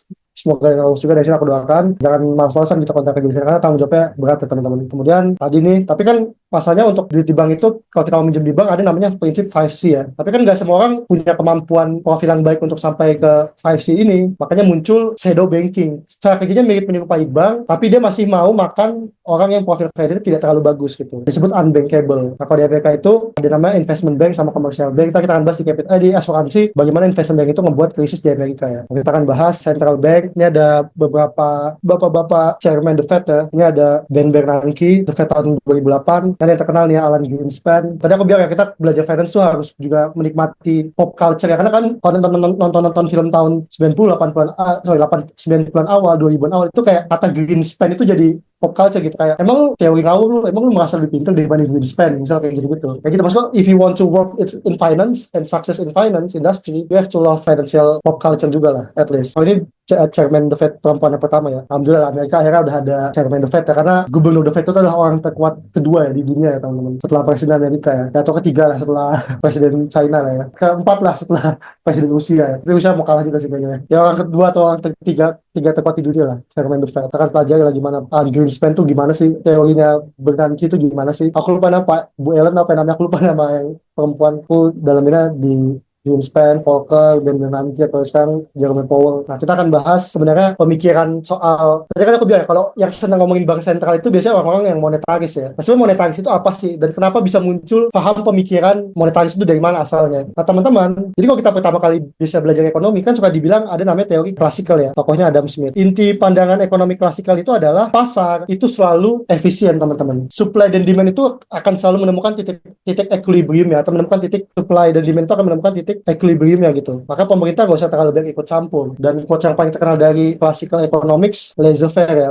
atau laissez-faire atau let it be lah, terserah gitu. Pemerintah nggak usah banyak ikut campur. Nah, tapi saya nggak teman-teman, asumsinya Adam Smith bahwa pasar akan menstabilkan dirinya sendiri, maksudnya misalnya harga terlalu tinggi, kita akan turun juga dengan sendirinya, karena kalau harga terlalu tinggi nggak ada yang beli ya, mau nggak mau akan turun juga harganya gitu. Ternyata nggak perform ketika tahun 1929 ketika Great Depression dan pasar tidak kunjung juga menstabilkan dirinya gitu. Akhirnya muncul satu pandangan baru yang bilang pasar itu nggak bisa menstabilkan dirinya sendiri, butuh bantuan pemerintah. Kalau misalnya semua orang nggak punya duit, ya nggak bakal ada yang beli barang gitu. Yang makanya dari itu pemerintah yang punya duit mau nggak mau harus ngebantu. Caranya gimana ya? Bikin project lah, ntar bikin project apa, bisa bikin bendungan gitu. Itu kan akan nyerap berapa 10.000 tenaga kerja. Dari 10.000 tenaga kerja, maka pekerja itu harus beli makan di warteg, harus beli makan di warteg, kontrak, nanti ntar tukang warteg dapat duit, kontrakan dapat duit, kemudian dia harus beli sabun, warung Madura dapat duit, maka efek ekonominya kan berentet kan. Maka si Keynes ini, John Maynard Keynes, itu bilang pemerintah harus ikut campur untuk menstabilkan pasar. Nah, kurang lebih kayak gitu, itu teorinya Keynes lah. Dan sebenarnya kalau kita bicara ekonomi, ya mostly hari ini pun aku rasa cara berpikir teman-teman juga dipengaruhi Keynes juga gitu, kayak pemerintah harus turun tangan, pemerintah harus turun tangan. Nah, itu logika-logikanya Keynes dibandingkan Adam Smith. Kalau Adam Smith justru udah nggak usah, pemerintah nggak usah ikut turun campur gitu, justru bikin bikin ricuh aja, bikin ruwet aja istilahnya. Tapi teman-teman, ternyata ada kritik bahwa kalau pemerintah terlalu campur tangan, kadang-kadang teman-teman barangnya, misalnya pemerintah memproduksi apa gitu, jumlah produksinya itu misalnya pemerintah tadi ngebuat project, kemudian banyak orang dapat lapangan kerja baru, penghasilan naik semua. Ketika naik semua, penghasilan itu naik lebih cepat daripada barang yang tersedia di pasar. Barang produksi cuma sekian, kenaikan gajinya sekian. Maka tadi ingat ya, uang beredar lebih cepat daripada output barang dan jasa yang ada di market gitu. Maka terjadi inflasi gitu. Karena apa? Karena pemerintah ngeluarin duit, kemudian bikin tenaga kerja jadi produktif, harganya malah naik semua. Nah, itu dikritik sama monetaris. Malah niatnya awalnya pengen mengurangi inflasi, tapi justru lu yang bikin inflasi gitu loh. Maka dari itu monetaris, orang yang bilang bahwa udah pemerintah itu nggak usah ikut-ikutan ngurusin ekonomi gitu loh. Dikit-dikit aja kalau penting-penting doang. Yang penting itu pemerintah itu kontrol supply uang. Nah, tokohnya adalah Milton Friedman ya. Yang aku tulis di sini, Milton Friedman. Makanya Milton Friedman itu bilang, inflation as always monetary phenomenon, atau inflasi adalah selalu fenomena moneter, di mana pertumbuhan tadi yang aku bilang di awal ya, uang lebih cepat daripada pertumbuhan produksi barang dan jasa. Maka tugas bank sentral, udah pokoknya lu pemerintah tuh nggak usah terlalu banyak ikut campur, udah biarkan saja, let the market works. Tapi kalau market terlalu panas yang akhirnya kita jadi inflasi dan chaos, bank sentral kalau ekonomi terlalu panas, suku bunga dinaikin supaya ekonominya menurun. Pendinginan misalnya, uang beredar semakin dikit ya, akan kujelaskan mekanismenya gimana sih kok masuk ke bunga naik itu apa dampaknya gitu. Nah, Friedman itu ngomong gitu, pemerintah itu nggak usah campur terlalu banyak, yang penting kontrol uang beredar aja gitu. Nah, kemudian itu kurang lebih soal pemikiran ekonomi. Nah, mana yang benar dari tiga itu, ya sebenarnya semuanya saling competing juga. Kayak kalau kan kadang-kadang lihat presiden mau naikin pajak kan pada protes kan, apa sih pemerintah turun tangan, naikin pajak. Nah, itu biasanya logika kalian tuh lagi ngikutin klasikal nih, apa sih pemerintah nambah-nambahin pajak bikin susah aja, udah nggak usah ada pajak gitu. Itu klasikal, pemerintah nggak usah ikut campur. Tapi ada kalanya, aduh lagi chaos nih, pemerintah harus turun tangan. Nah, itu kan kalian lagi jadi Keynesian. Terus kan lihat, aduh pasar modal seret banget nih, BI turunin lah, bank sentral turunin suku bunganya. Nah, kalian lagi jadi monetaris. Jadi gitu sebenarnya, ya nggak ada yang sepenuhnya full dan sepenuhnya dipakai gitu, semua kan ya lagi mut-mutan aja gitu. Itu susah jadi konsisten, kan susah ya di kenyataannya. Nah, lalu kenapa sih kalau pemerintah, oke lah kita paham namanya negara pasti ada pemerintahnya. Tapi pertanyaannya, kenapa bank sentral itu didirikan? Kalau pemerintah oke lah, pasti kan harus buat pendidikan, tapi kan buat bikin rumah sakit, gaji pegawai dan segala macam, bikin jalan, infrastruktur, bayar tentara, polisi dan segala macam. Itu berarti kan pemerintah butuh pajak gitu ya. Ngambil dari pajak, dibayar itu semua. Itu jelas fungsi pemerintah pasti ada Menteri Keuangan di Kementerian Keuangan di seluruh dunia. Tapi bank sentral sebenarnya apa? Emang bank sentral harus banget ada gitu, nggak? Ya udah, kayak kalau nggak ada bank sentral dunia ini gimana gitu. Dan hakikat bank sentral itu apa? Bank sentral kan intinya mengatur peredaran uang kan. Nah, bank sentral itu teman-teman kita usah dari sejarah pendirian teman-teman. Jadi bank sentral modern pertama itu sebenarnya adalah bank swasta yang paling besar teman-teman. Commercial banking yang paling besar. Jadi dia punya fasilitas, misalnya gini, kamu punya emas. Emas itu kan harta kan. Emasnya kamu masukin ke depositnya bank swasta itu, contohnya misalnya Bank of Amsterdam ya di Belanda, kamu punya emas, kamu nitipin uang, kan kamu kalau jajan kemana-mana pakai emas kan nggak mungkin kan. Akhirnya kamu nitipin duitmu ke bank, kemudian bank nerbitin yang disebut bank notes atau uang kertas. Misal kamu nitipin 1 kilogram, maka kamu dapat duit emas, dapat bank notes atau uang kertas berapa gitu. Nah, itu adalah cikal bakal bank sentral pertama teman-teman. Dia adalah bank yang membuat uang gitu, menciptakan bank notes dengan jaminan tertentu, misalnya emas gitu misalnya. Itu contohnya Bank of Amsterdam. Dan biasanya itu bank besar yang punya jaringan di mana-mana ya. Kayak misalnya Bank of Amsterdam itu misalnya punya jaringan di Italia, di Prancis, di Jerman misalnya itu biar uangnya itu bisa dipakai di mana-mana misalnya. Itu awal mulanya bank sentral modern tuh kayak gitu. Nah, kedua, bank sentral juga berkembang. Ada bank sentral yang didirikan bukan karena perkembangan alamiah dari commercial banking, tetapi memang didirikan sama negara untuk membiayai perang, teman-teman. Ini contohnya Bank de France ya, itu di Prancis ya, pas zaman Napoleon itu, pas Napoleon itu perang, dia kan, kalau teman-teman tahu kan, Napoleonic Wars itu kan 6 kali ya teman-teman, 6 part lah. Nah, itu kan dia harus ngasih makan pegawai, harus ngasih makan tentara juga tuh. Uangnya dari mana pertanyaannya?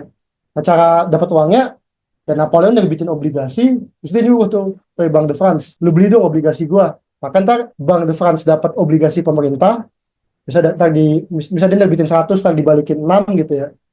Tapi Napoleon dapat duit dari banknya itu buat ngasih makan tentaranya dia. Nah, itu konsep bank kedua. Jadi bank itu memang diciptakan untuk bank sentral itu bank yang sengaja diciptakan sama negara untuk membiayai perang lah. Meskipun kalau kita lihat juga di Indonesia sebenarnya tidak membiayai perang, tapi pas COVID itu ada istilahnya burden sharing, teman-teman. Jadi pemerintah kan butuh duit banyak pas COVID itu.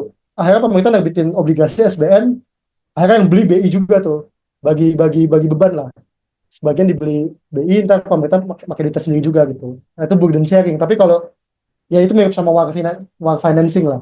Tapi kalau war financing buat perang ya. Nah, atau bank konsep yang ketiga, ini bank bank de France ya. France, ini Belanda. Nah, atau yang konsep yang ketiga teman-teman, inilah the Fed ini, Federal Reserve Amerika. Jadi the Fed itu didirikan untuk sebagai lender of last resort, teman-teman. Apa sih lender of last resort? Mungkin teman-teman kayaknya enak banget di mulut gitu ya. Lender of last resort gitu, mortgageism banget. Nah, inti dari lender last resort, inti sederhananya ya. Jadi misalnya bank itu di tangannya ada 100, teman-teman. Lagi megang di kasnya 100. Terus besok ada telepon, ada orang kaya, woi, gue mau ngambil duit 150. Terus bang bingung, lah di tangan gue kas cuma ada 100. Berarti gue keluar gocap, keluar 50. Nah, pertanyaannya gimana cara nyari 50-nya? Nah, nyari 50 ini teman-teman, biasanya bank itu akan kayak yang namanya PUAP, pasar uang antar bank. Nah, ini teman-teman treasury ini, biasa di bank ini, orang pintar semua ini biasanya. Dia akan nyari uang di minjem ke bank lain, woi bang, gue minjem dulu cuma 1 hari deh, yang penting gue bisa bayar orang ini 50, bunganya berapa? 1% per tahun. Kecil biasanya, pasar uang tuh kecil. Pasar uang antar bank tuh kecil, kayak satu malam berapa, misalnya 1%. Itu juga udah gede sih 1% sebenarnya. Atau 0,1%. Yaudah gue minjem gocap 50, besok gue tambahin gocap plus 0,1% gitu misalnya. Jadi nyari-nyari tuh di bank-bank lain. Tapi, ya industri finansial ini kan sama kayak lambe turah ya sebenarnya. Semua tahu sama tahu lah. Kalau ada bank tiba-tiba minjem duit di pasar uang, tiba-tiba langsung ambil tuh kasih tuh grup WhatsApp-nya banker-banker itu ngomong, kenapa tuh si bank itu kok minjem uang ke kita, ada masalah apa? Nah, begitu ada cepu misalnya ketahuan, oh ternyata bank ini ada masalah nih, nggak ada yang mau minjemin akhirnya. Tapi dia besok udah harus ada 50 karena besok ada orang yang menarik. Kalau dia nggak duitnya nggak bisa ditarik, orang kehilangan kepercayaan sama bank, akan di rush, bank rush sebutannya. Jadi tarik semua, bank rungkat. Nah, itu yang bikin bank rungkat tuh kalau duitnya tarik semua. Nah, bank nggak ada yang mau minjemin, akhirnya bank minjem ke ya ini bank sentral. Tapi bunganya lebih tinggi, teman-teman. Kalau tadi minjem misalnya 0,1, ke bank sentral 5% misalnya. Itu disebut penalty rates. Kenapa ini adalah lender of last resort, itu artinya peminjam terakhir. Ketika lu udah nggak bisa nyari uang di pasar uang antar bank, pinjam ke bank sentral. Tapi bunganya lebih tinggi karena itu penalty rates. Istilahnya kok dia lu sendiri, salah lu sendiri kenapa nggak bisa nyari di puap gitu pasar uang antar bank. Nah, kenapa juga bunganya lebih tinggi supaya nggak terjadi moral hazard, teman-teman. Karena kalau bunganya terlalu rendah, malah semua orang minjem duit di bank, semua bank minjem duit di bank sentral gitu. Pasti bunganya lebih tinggi supaya nggak terjadi moral hazard. Nah, itu The Fed tuh kayak gitu. Karena tahun 1907 ada krisis, terus terjadi isu permasalahan penarikan uang kayak gitu, nggak ada yang bisa minjemin, nggak ada yang mau minjemin juga. Akhirnya dibuatlah The Fed supaya ngebantu permasalahan likuiditas, kayak gitu sebutan likuiditas. Itu konsep lender of last resort kayak gitu, teman-teman. Teman-teman, by the way, kalau untuk yang LPS nih, teman-teman nih, duit kita balik ya kalau dari LPS. Oh, tadi aku baru ingat yang di LPS di pantai sini ya. Nah, aku mau taman penyuluhan aja ya dari LPS. Jadi si LPS itu kalau pada prinsipnya ada 3, tapi big two-nya kan duit di sana harus maksimal 2 miliar dan di bawah suku bunga LPS ya. Intinya ini aku baru tadi aku harus ngasih tahu itu juga. Jadi kalau banknya bubar, duit kalian di bawah 2 miliar dan di bawah suku bunga LPS, maksudnya gimana? Kayak tadi misalnya tabungan bunganya cuma 0,1%, suku bunga LPS 4%, ini kan masih di bawah, ya udah tadi kan di bawah 2% dibalikin semua. Tapi permasalahan itu biasanya di deposito ya teman-teman. Misalnya depositonya 5%, sedangkan suku bunga LPS 4%. Duit kalian 1 miliar, benar 1 miliar ke checklist, kalian ke checklist, tapi kan tidak tidak ke checklist yang suku bunga LPS ini, maka ya duit kan hilang kalau di atas suku bunganya LPS. Nah, itu yang biasa dilakukan sama bank-bank digital, teman-teman. Suku bunga itu tinggi banget. Kan suku bunga LPS kan 4,25 kalau nggak salah ya. Kalau untuk BPR, untuk bank umum itu 4,25 kalau nggak salah. Kalau BPR itu 6,75. Nah, ini ada life hack ya teman-teman ya. Yang mungkin teman-teman nggak tahu.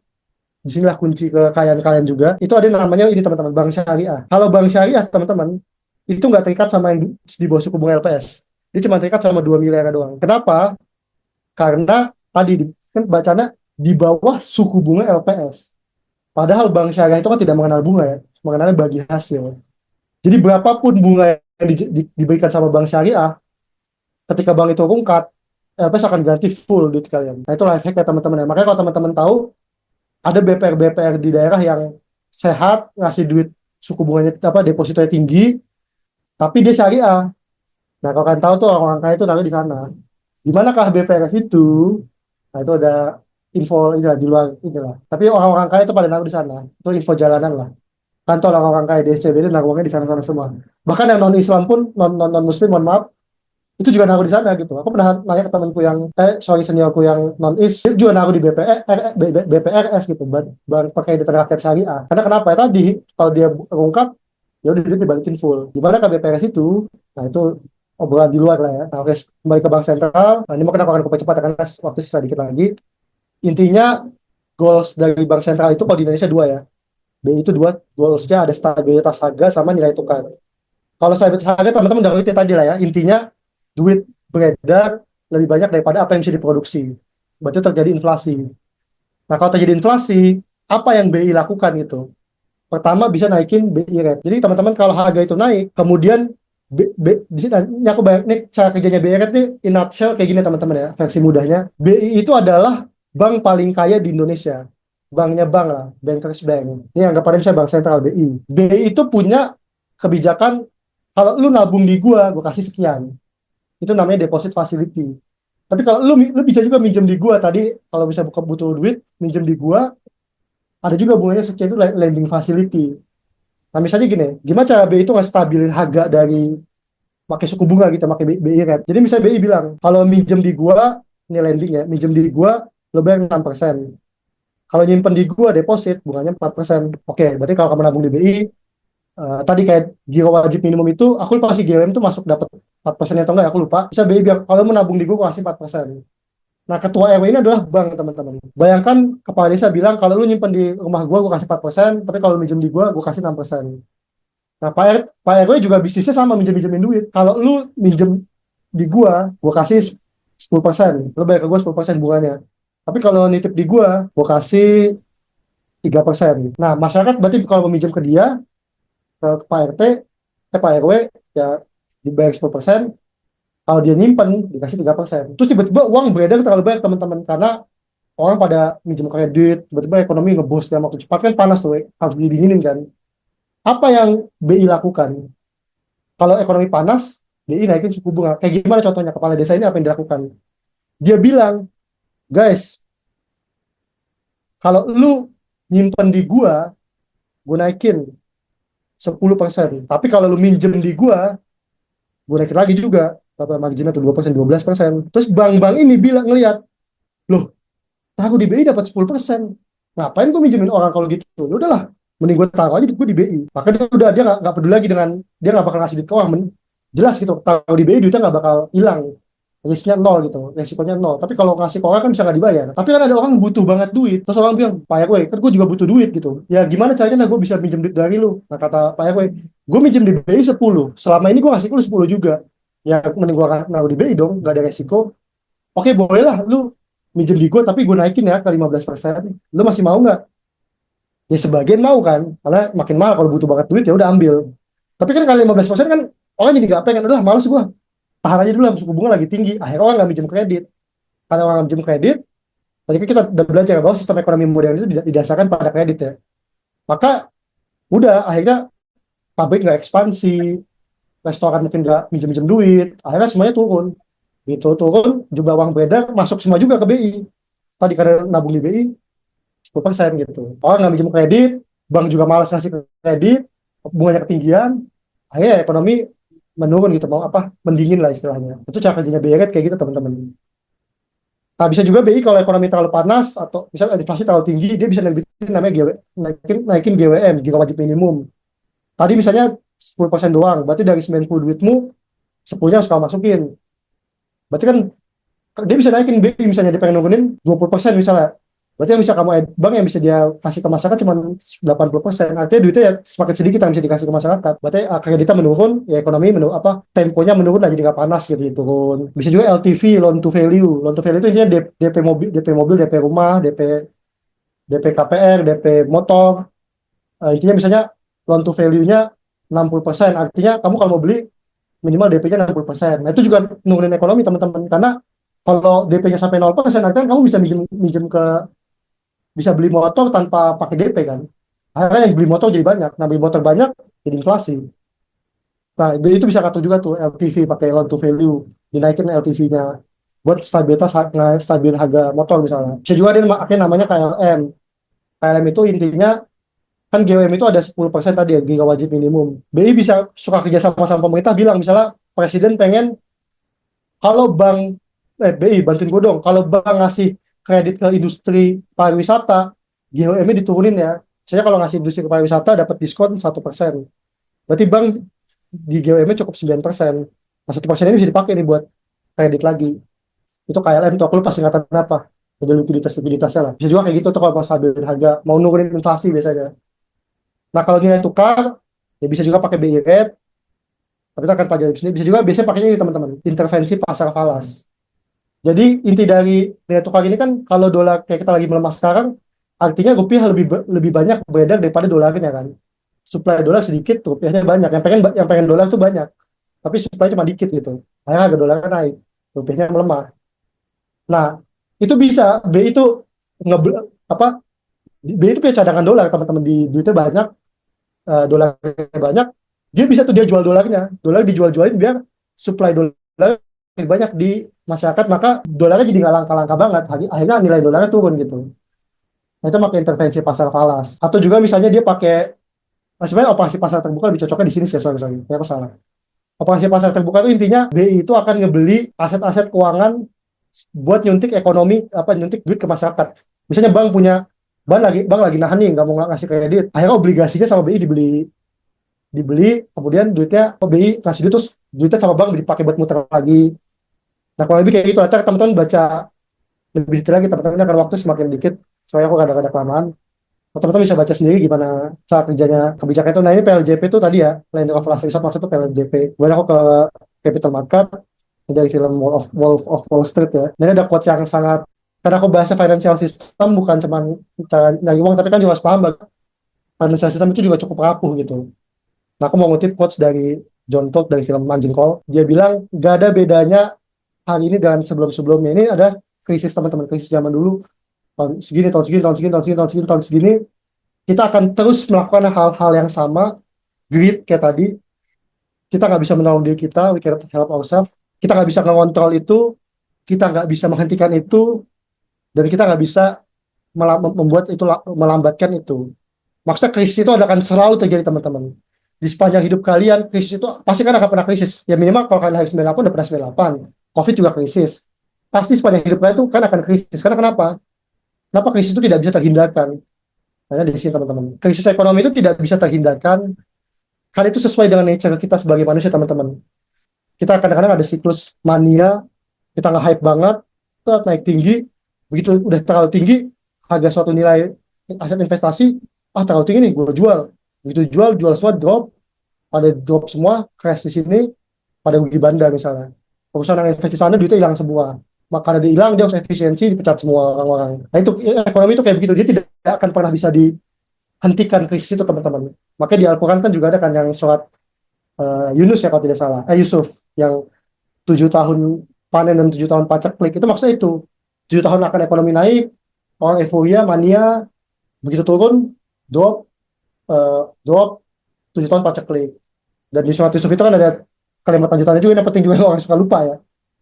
Karena itu kan harus persiapkan di cadangan kalian gitu. Maksudnya itu, karena krisis itu akan selalu ada, dan itu bisa di capital market, dimulai di capital market, karena tadi harga naik, drop, pada rugi semua, perusahaan rugi, PHK, dan kenapa itu nggak bisa dihindari itu, karena itu sesuai dengan nature manusia yang greed, teman-teman. Nanti akan bisa pelajari ini, bisa apa namanya, siklusnya tuh udah dari zaman dulu ya, dari zaman Nabi Yusuf bisa dibilang, sampai sekarang.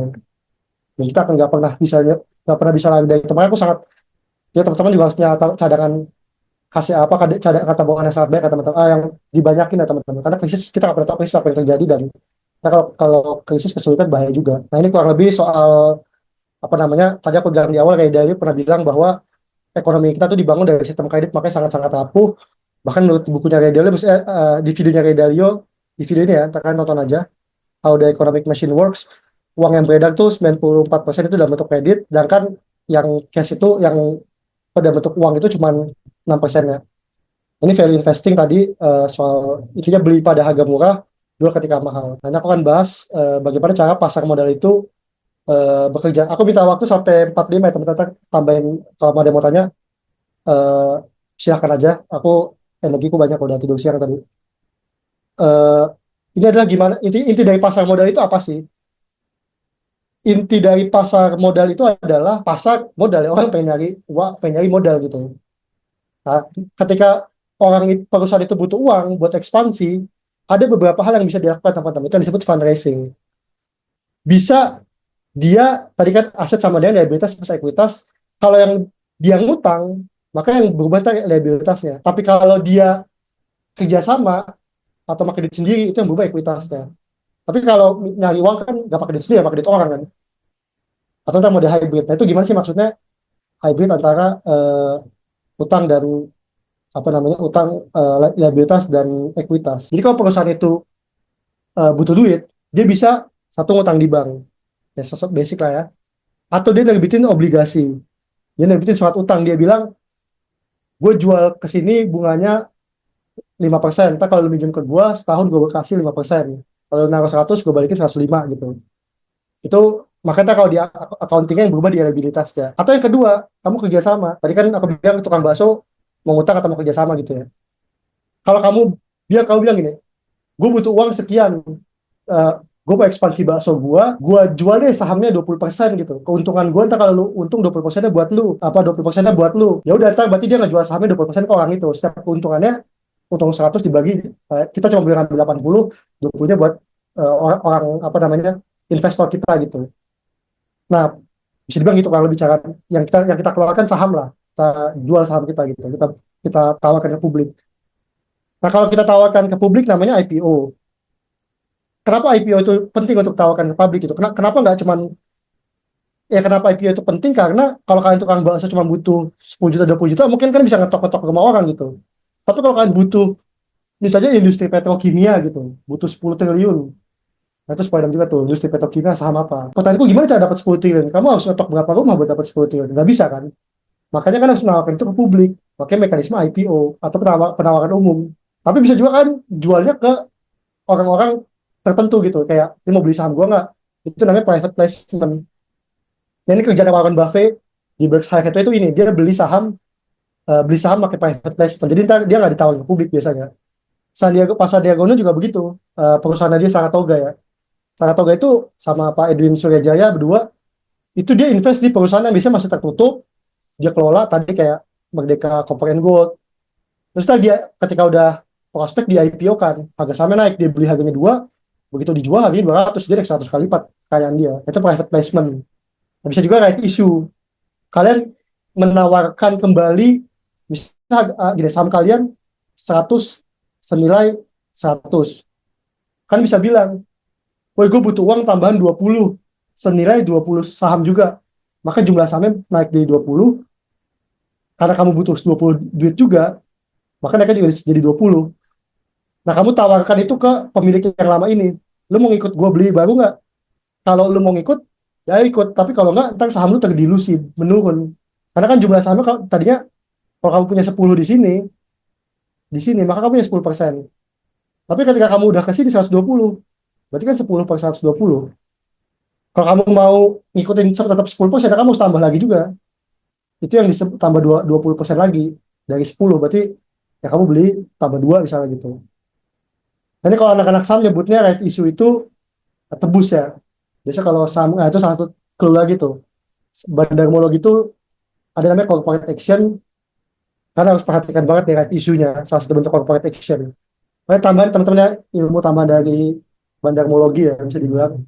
Kan harus kalau mau tahu saham yang bigger yang nyampe 100% naik, kan harus ngupdate isu soal right issue. Dan yang kedua kan harus tahu ada namanya backdoor listing teman-teman. Backdoor listing itu artinya kalian membeli saham dari, jadi ada orang ada orang yang membeli perusahaan yang udah di IPO kan. Ya aku kasih contoh aja ya yang mungkin udah teman-teman pada tahu ya. Contoh backdoor listing itu jangan sebut ntar teman-teman malah masuk ke sana ya. Nah, itu cara dapat kekayaan di sana gitu. Ya, tapi teman-teman baca siapa saham-saham yang backdoor listing. Misalnya dia udah IPO tahun 2005 gitu. Terus ada konglomerat mau beli saham itu eh, di tahun 2015, udah 10 tahun yang lalu. Dia masuk IPO, ya udah. Begitu konglomerat masuk, biasa harga sahamnya naik tuh. Maka harus masuk dapat gosip sebelum konglomerat itu beli misalnya. Cuma hati-hati itu ada tindak pidananya teman-teman, namanya insider trading ya. Itu dilarang itu di Undang-Undang Pasar Modal dan Undang-Undang P2SK ya. Meskipun itu pasal yang sudah apa dibuktikan ya. Itu kan sebenarnya gimana cara kan tahu kita punya informasi orang dalam. Nah, terus model IPO itu gimana sih intinya? Ketika IPO kalian tawarkan ke masyarakat, woi, gue butuh duit, yang misalnya Bukalapak, gue butuh duit 22 triliun. Lo mau nggak beli saham gue sekian, harganya sekian. Nah, itu dibantu sama sekuritas sebagai underwriter. Jadi sekuritas itu ada dua, kerjanya tanda kutip ada dua ya teman-teman. Sebagai underwriter dan sebagai broker. Kalau underwriter itu bahasa Indonesianya penjamin emisi efek PEE. Dia itu ngebantu perusahaan buat IPO. Nah, kalau di Amerika investment banking itu ini kerjanya underwriter ini. Tadi dia ngebantu IPO, book building segala macam. Akhirnya karena di hari pertama beli saham beli saham IPO di hari pertama. Nanti besoknya bisa dijual di di pasar sekunder. Nah, kalau di pasar sekunder itu kan belinya lewat sekuritas selaku broker. Dia kan belinya selaku broker. Nah, kalau kalian tahu waktu itu aku sempat nge-tweet, ini aku buka aja lah ya. Kungfu-kungfunya gimana ya? Ada kan datang ke sini 300 orang akan tahu kungfu-kungfu baru. Eh kalau broker underwriter itu PE ya, penjamin emisi efek. Kalau broker itu PPE, perantara perdagangan efek. Nah, aku kan sempat ngomong, sempat tweet gini kan, tweet pick me yang mau jadi pacar saya kasih tahu cara dapat duit 2 juta per bulan. Nah, caranya itu adalah kan ikut IPO teman-teman. Itu aja udah. Kan ikut IPO di saham-saham yang terkenal. Misalkan beli IPO harganya, nah kalau saham terkenal itu entar ada namanya oversubscribe teman-teman. Oh, aku nyebut oversubscribe. Jadi bisa saham yang tersedia cuma 100, tapi yang pengen sampai 5.000. Maka oversubscribe 50 kali. Artinya entar yang pengen orang ini akhirnya harus dibagi-bagi teman-teman. Ketika dibagi-bagi biasanya kan cuma dapat barang sedikit ya, cuma satu. Karena naruh duit 100 juta cuma dapat satu lembar saham gitu.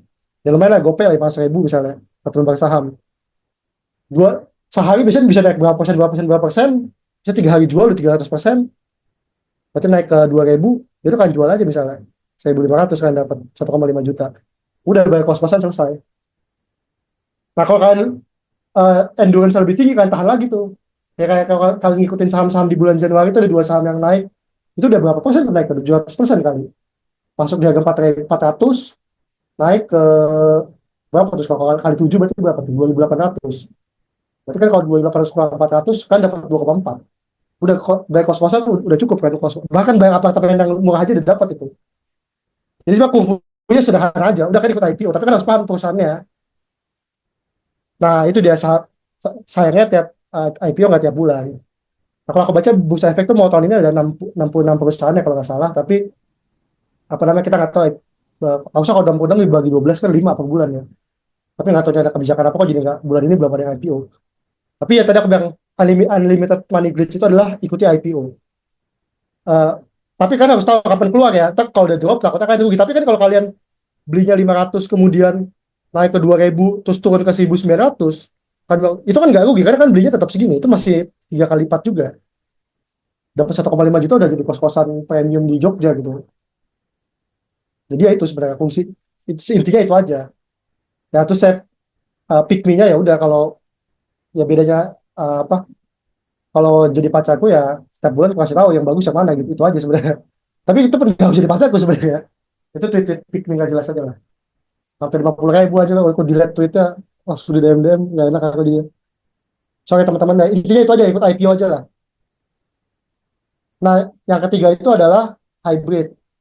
Ini adalah namanya convertible bonds. Convertible bonds itu perusahaan nerbitin utang, ketika jatuh tempo bisa dibayar duitnya kalau nilainya masih bagus, atau kalau bisa juga diganti ke saham. Jadi awalnya kalau misalnya harga utangnya apa obligasinya menurun, ya kan transfer jadi saham aja. Itu disebut convertible bonds. Nah, itu yang dipakai sama MicroStrategy. Jadi MicroStrategy itu perusahaan yang perusahaan software yang punya banyak exposure Bitcoin, dia tuh nerbitin ini convertible bonds, misalnya dia 5 tahun, bunganya 10%. Dia harus memastikan Bitcoin dalam 5 tahun naik 10%. Sebelum sebelum 5 tahun gue kasih apa namanya, gue balikin 5% naik 10% lah gitu. Itu pakai caranya dia tuh. Makanya dia bisa unlimited Bitcoin karena begitu. Dia pakai convertible bonds. Atau kedua, dia nerbitin sahamnya dia tuh. Seperti right issue. Kalau right issue itu diterbitin kepada yang udah punya ya. Kalau stok Indonesia itu ke publik. Jadi kayak IPO kedua lah. Jadi dia ngelepasin sahamnya, dapat duit, dia beli buat Bitcoin. Itu caranya kungfu-kungfunya MicroStrategy ya teman-teman. Si apa namanya, siapa CEO-nya tuh? Michael Saylor. Ini Timothy Ronald sering bahas ini lah.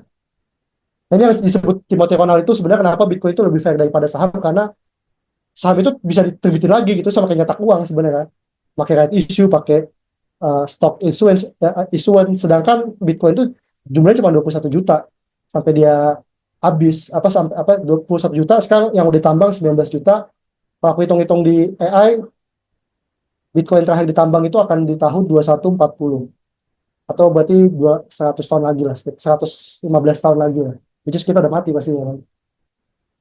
Karena ntar Bitcoin ya, ntar gimana cara mining Bitcoin itu kan pelajari sendiri ya. Aku lebih gitu nih soal bagaimana cara mendapatkan uang, ya ikutilah IPO, apa kungfu-kungfunya begitu lah. Lumayan, ya memang nggak bisa dapat gede ya, karena kalau barangnya laku kan cuma dapat satu gitu. Tapi makanya aku nggak bilang lu kalau jadi pacar gue dapat 10 juta, enggak, karena aku juga tahu barangnya cuma satu palingan.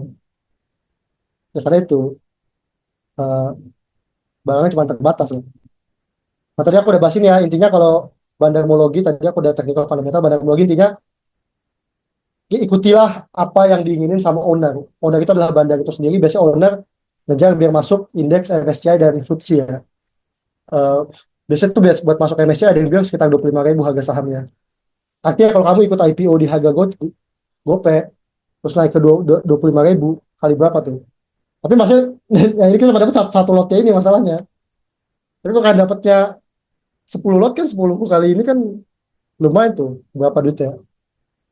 Ya, tapi itu masih saham-saham paten tuh cuma satu lot masalah itu. Jadi ya karena harus beli lagi ntar di usia, pas harganya udah berapa, ada orang yang mau lepas bahkan masuk lagi. Ini barangnya dikit biasanya, maka dapetnya susah. Biasanya buat masuk FTSE sekitar segini. Nah kan sekarang kalau mau tahu saham mana yang lagi di push buat masuk. Ini kalau anak-anak market tahu lah siapa yang lagi di push buat masuk. Papa kita sedang nge-push, Papa sedang nge-push ke biar masuk ke MSCI gitu. Siapakah Papa? Nah itu siapa kan pelajari, terjun ke market lah, biar tahu Papa itu siapa. Kalau Papa sekarang harga sahamnya goceng, dia masih nge-push sampai 25.000, itu saya masih 5 kali naik kan. Nah itu siapakah Papa itu? Silahkan dicari. Dia itu dia tergantung sopir, pas sopir. Oke, dah soal sini materi terakhirku ya. Kayak finance apa sesuai hitung-hitungan. Soalnya minta tambahan 10 menit lah. Ya paling 5 menit lagi. Ini soal asuransi ini adalah Pak. Ya semua orang yang belajar sama harus belajar dari ini dulu lah. Warren Buffett pasti dari fundamental dulu. Eh, apa kenapa apa namanya kenapa aku kasih Warren Buffett, kita bahas dulu sebentar, aku percepat ya. Jadi aku tadi udah bilang ke teman-teman, financial industry itu cara kerjanya mirip-mirip. Masuk, kelola, keluar. Nah, kalau di asuransi itu masuk di premi. Misalnya di Indonesia tuh asuransi cuma dua jenis ya teman-teman ya, asuransi jiwa dan asuransi umum. Umum itu adalah asuransi dan lain-lain, kayak asuransi kesehatan, asuransi kebakaran, kecelakaan, itu masuk asuransi umum. Nah, kalau asuransi jiwa, intinya kalau kalian bayar berapa ketika kalian meninggal, di masa premi tersebut kita akan bayar kan dapatkan uang tertentu. Misalnya kan per bulan bayar 100.000, terus ketika akan bayar 100.000 tiba-tiba kan mati, atau ada meninggal, dikasih satu miliar misalnya kayak gitu. Nah itu yang disebut premi, kan bayar premi. Pokoknya industri asuransi itu cara untungnya adalah duit premi yang masuk harus lebih banyak daripada duit yang keluar. Intinya gitu aja. Misalnya masuk 100, yang diklaim cuma 95. Berarti dapat untung goceng 5. Intinya begitu. Tapi kan orang dari 100 ke 95 itu kan nggak langsung ya teman-teman. Ada masa jedanya kan. Nah masa jeda itu yang disebut float. Biasanya float ini diinvestasikan teman-teman. Ini yang aku pernah sempat ngebahas, sempat nge-tweet, kenapa pasar saham itu akan terus-terusan naik. Karena floatnya asuransi itu semakin besar teman-teman. Dia kan naruh berapa persen, misalnya kayak di peraturannya OJK kalau nggak salah 20% di saham, maksimal 20% di saham, terus berapa persen di obligasi, ada aturan-aturan aku lupa detailnya. Tapi itu yang akan membuat pasar saham tuh naik terus. Kenapa? Karena eh, big funds ini, orang yang punya duit banyak termasuk perusahaan asuransi itu akan masuk. Nah, termasuk tadi MSCI ini. Kalau udah masuk MSCI itu isunya udah bukan masuk di harga berapa atau masuk FTSE. Ini isunya udah bukan, gue masuk di harga 25.000. Bukan, bagi big funds ini bukan masalah masuk di harga berapa, tapi gue masih bisa dapat barangnya atau enggak. Karena MSCI ini kan sama apa, indeks ya teman-teman. Sama, aku pernah ngobrol sama temanku yang investment manager di perusahaan asuransi. Dia juga ngikutin indeks, misalnya apa, LQ45 gitu. LQ45 itu artinya saham paling liquid diperjualbelikan di Bursa Efek. Ya udah, ditaruh, diikutin aja. Kalau udah masuk LQ45, mau nggak mau dia harus beli. Isunya udah bukan masuk di harga berapa tadi, tapi harus punya. Kalian harus menyesuaikan dengan harga saham itu gitu. Sama kayak saham Goto lah, aku sebut aja ya. Saham Goto itu selama dia masuk LQ45, ya fans akan tetap masuk meskipun orang suka bilang saham gocap. Tapi pertanyaannya bukan masuk di harga berapa, pertanyaannya gue harus bisa dapat gitu. Karena dia harus di copy, indeksnya tuh harus di copy.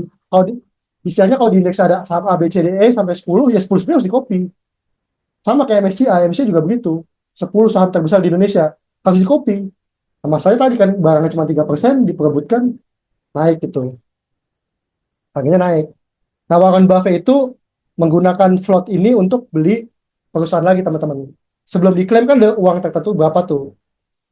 Nah, duit float ini sebelum diklaim, duit asuransi sebelum diklaim itulah yang dipakai sama Warren Buffett buat beli perusahaan lain teman-teman.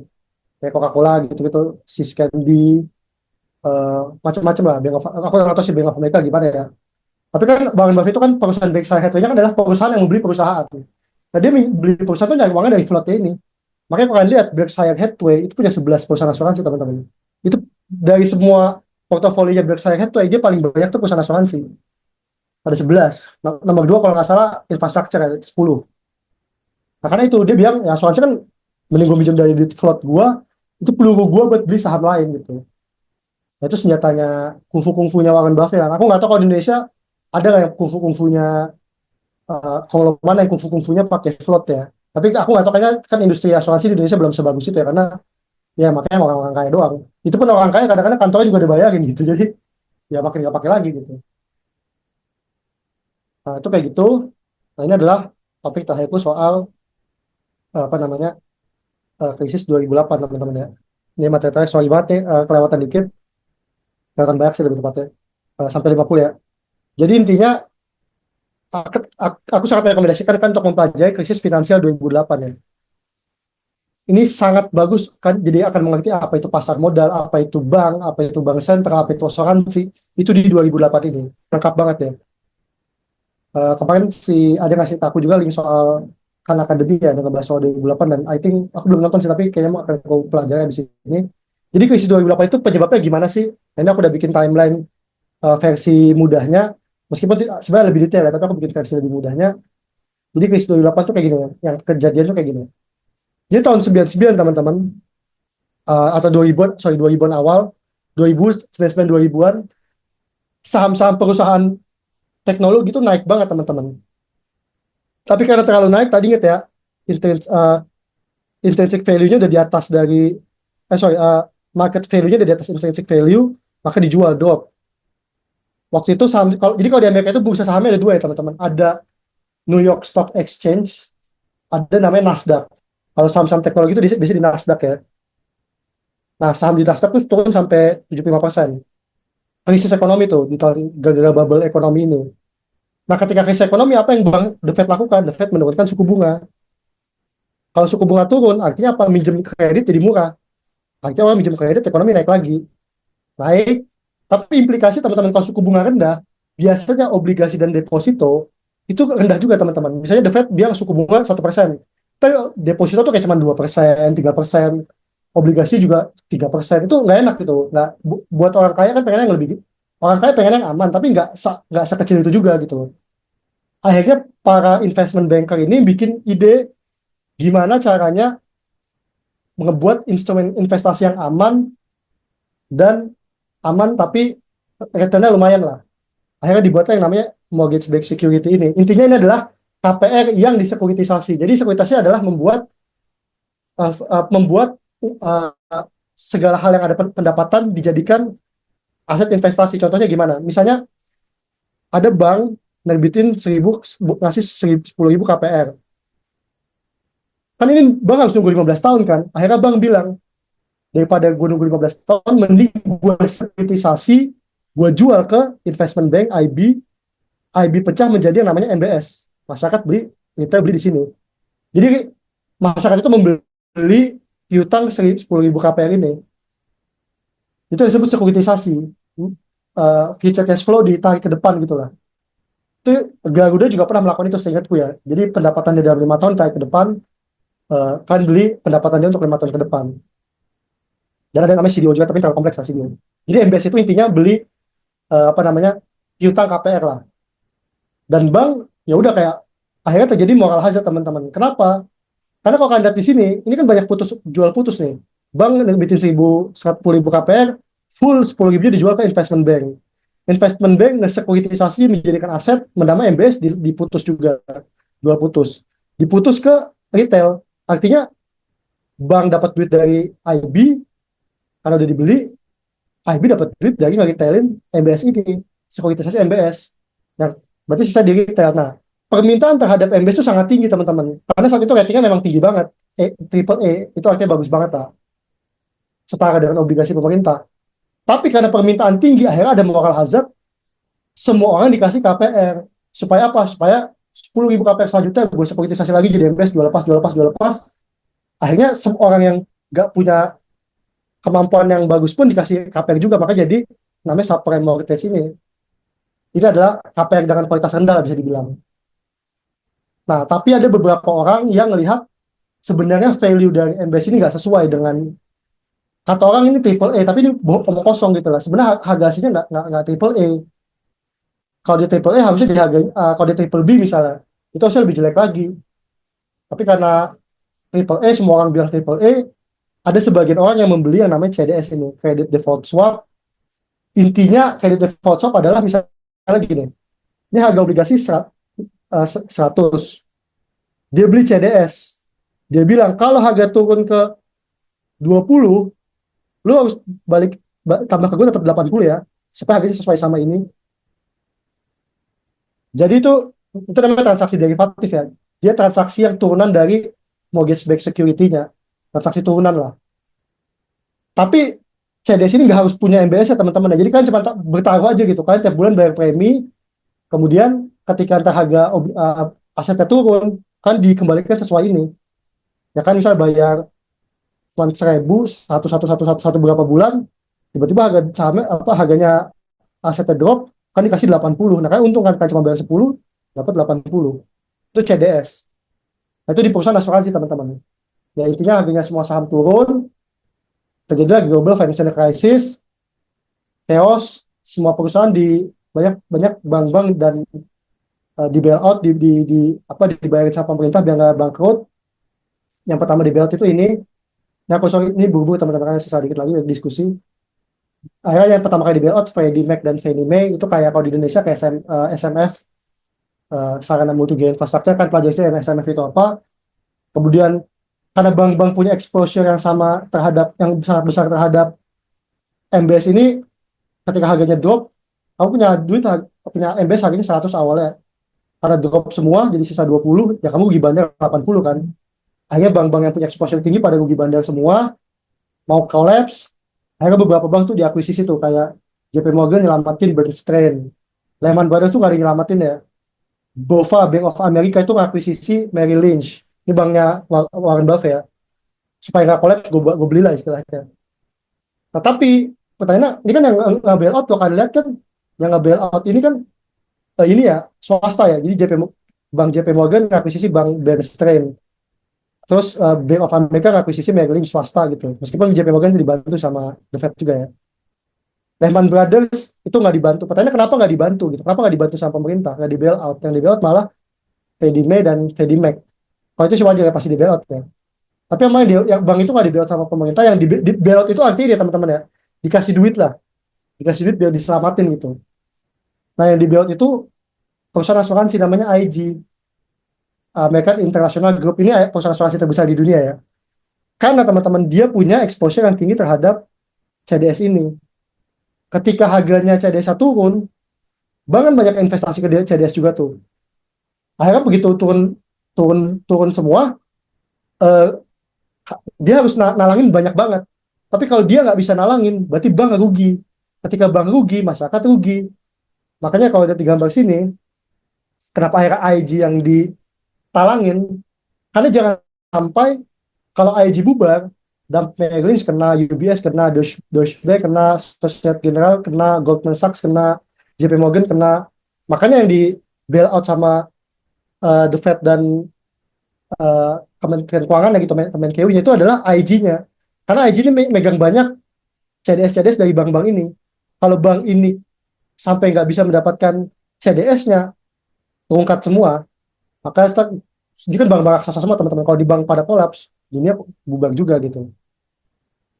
Ya kurang lebih kayak gitu kebijakan yang dipakai. Kenapa akhirnya IG yang di bailout.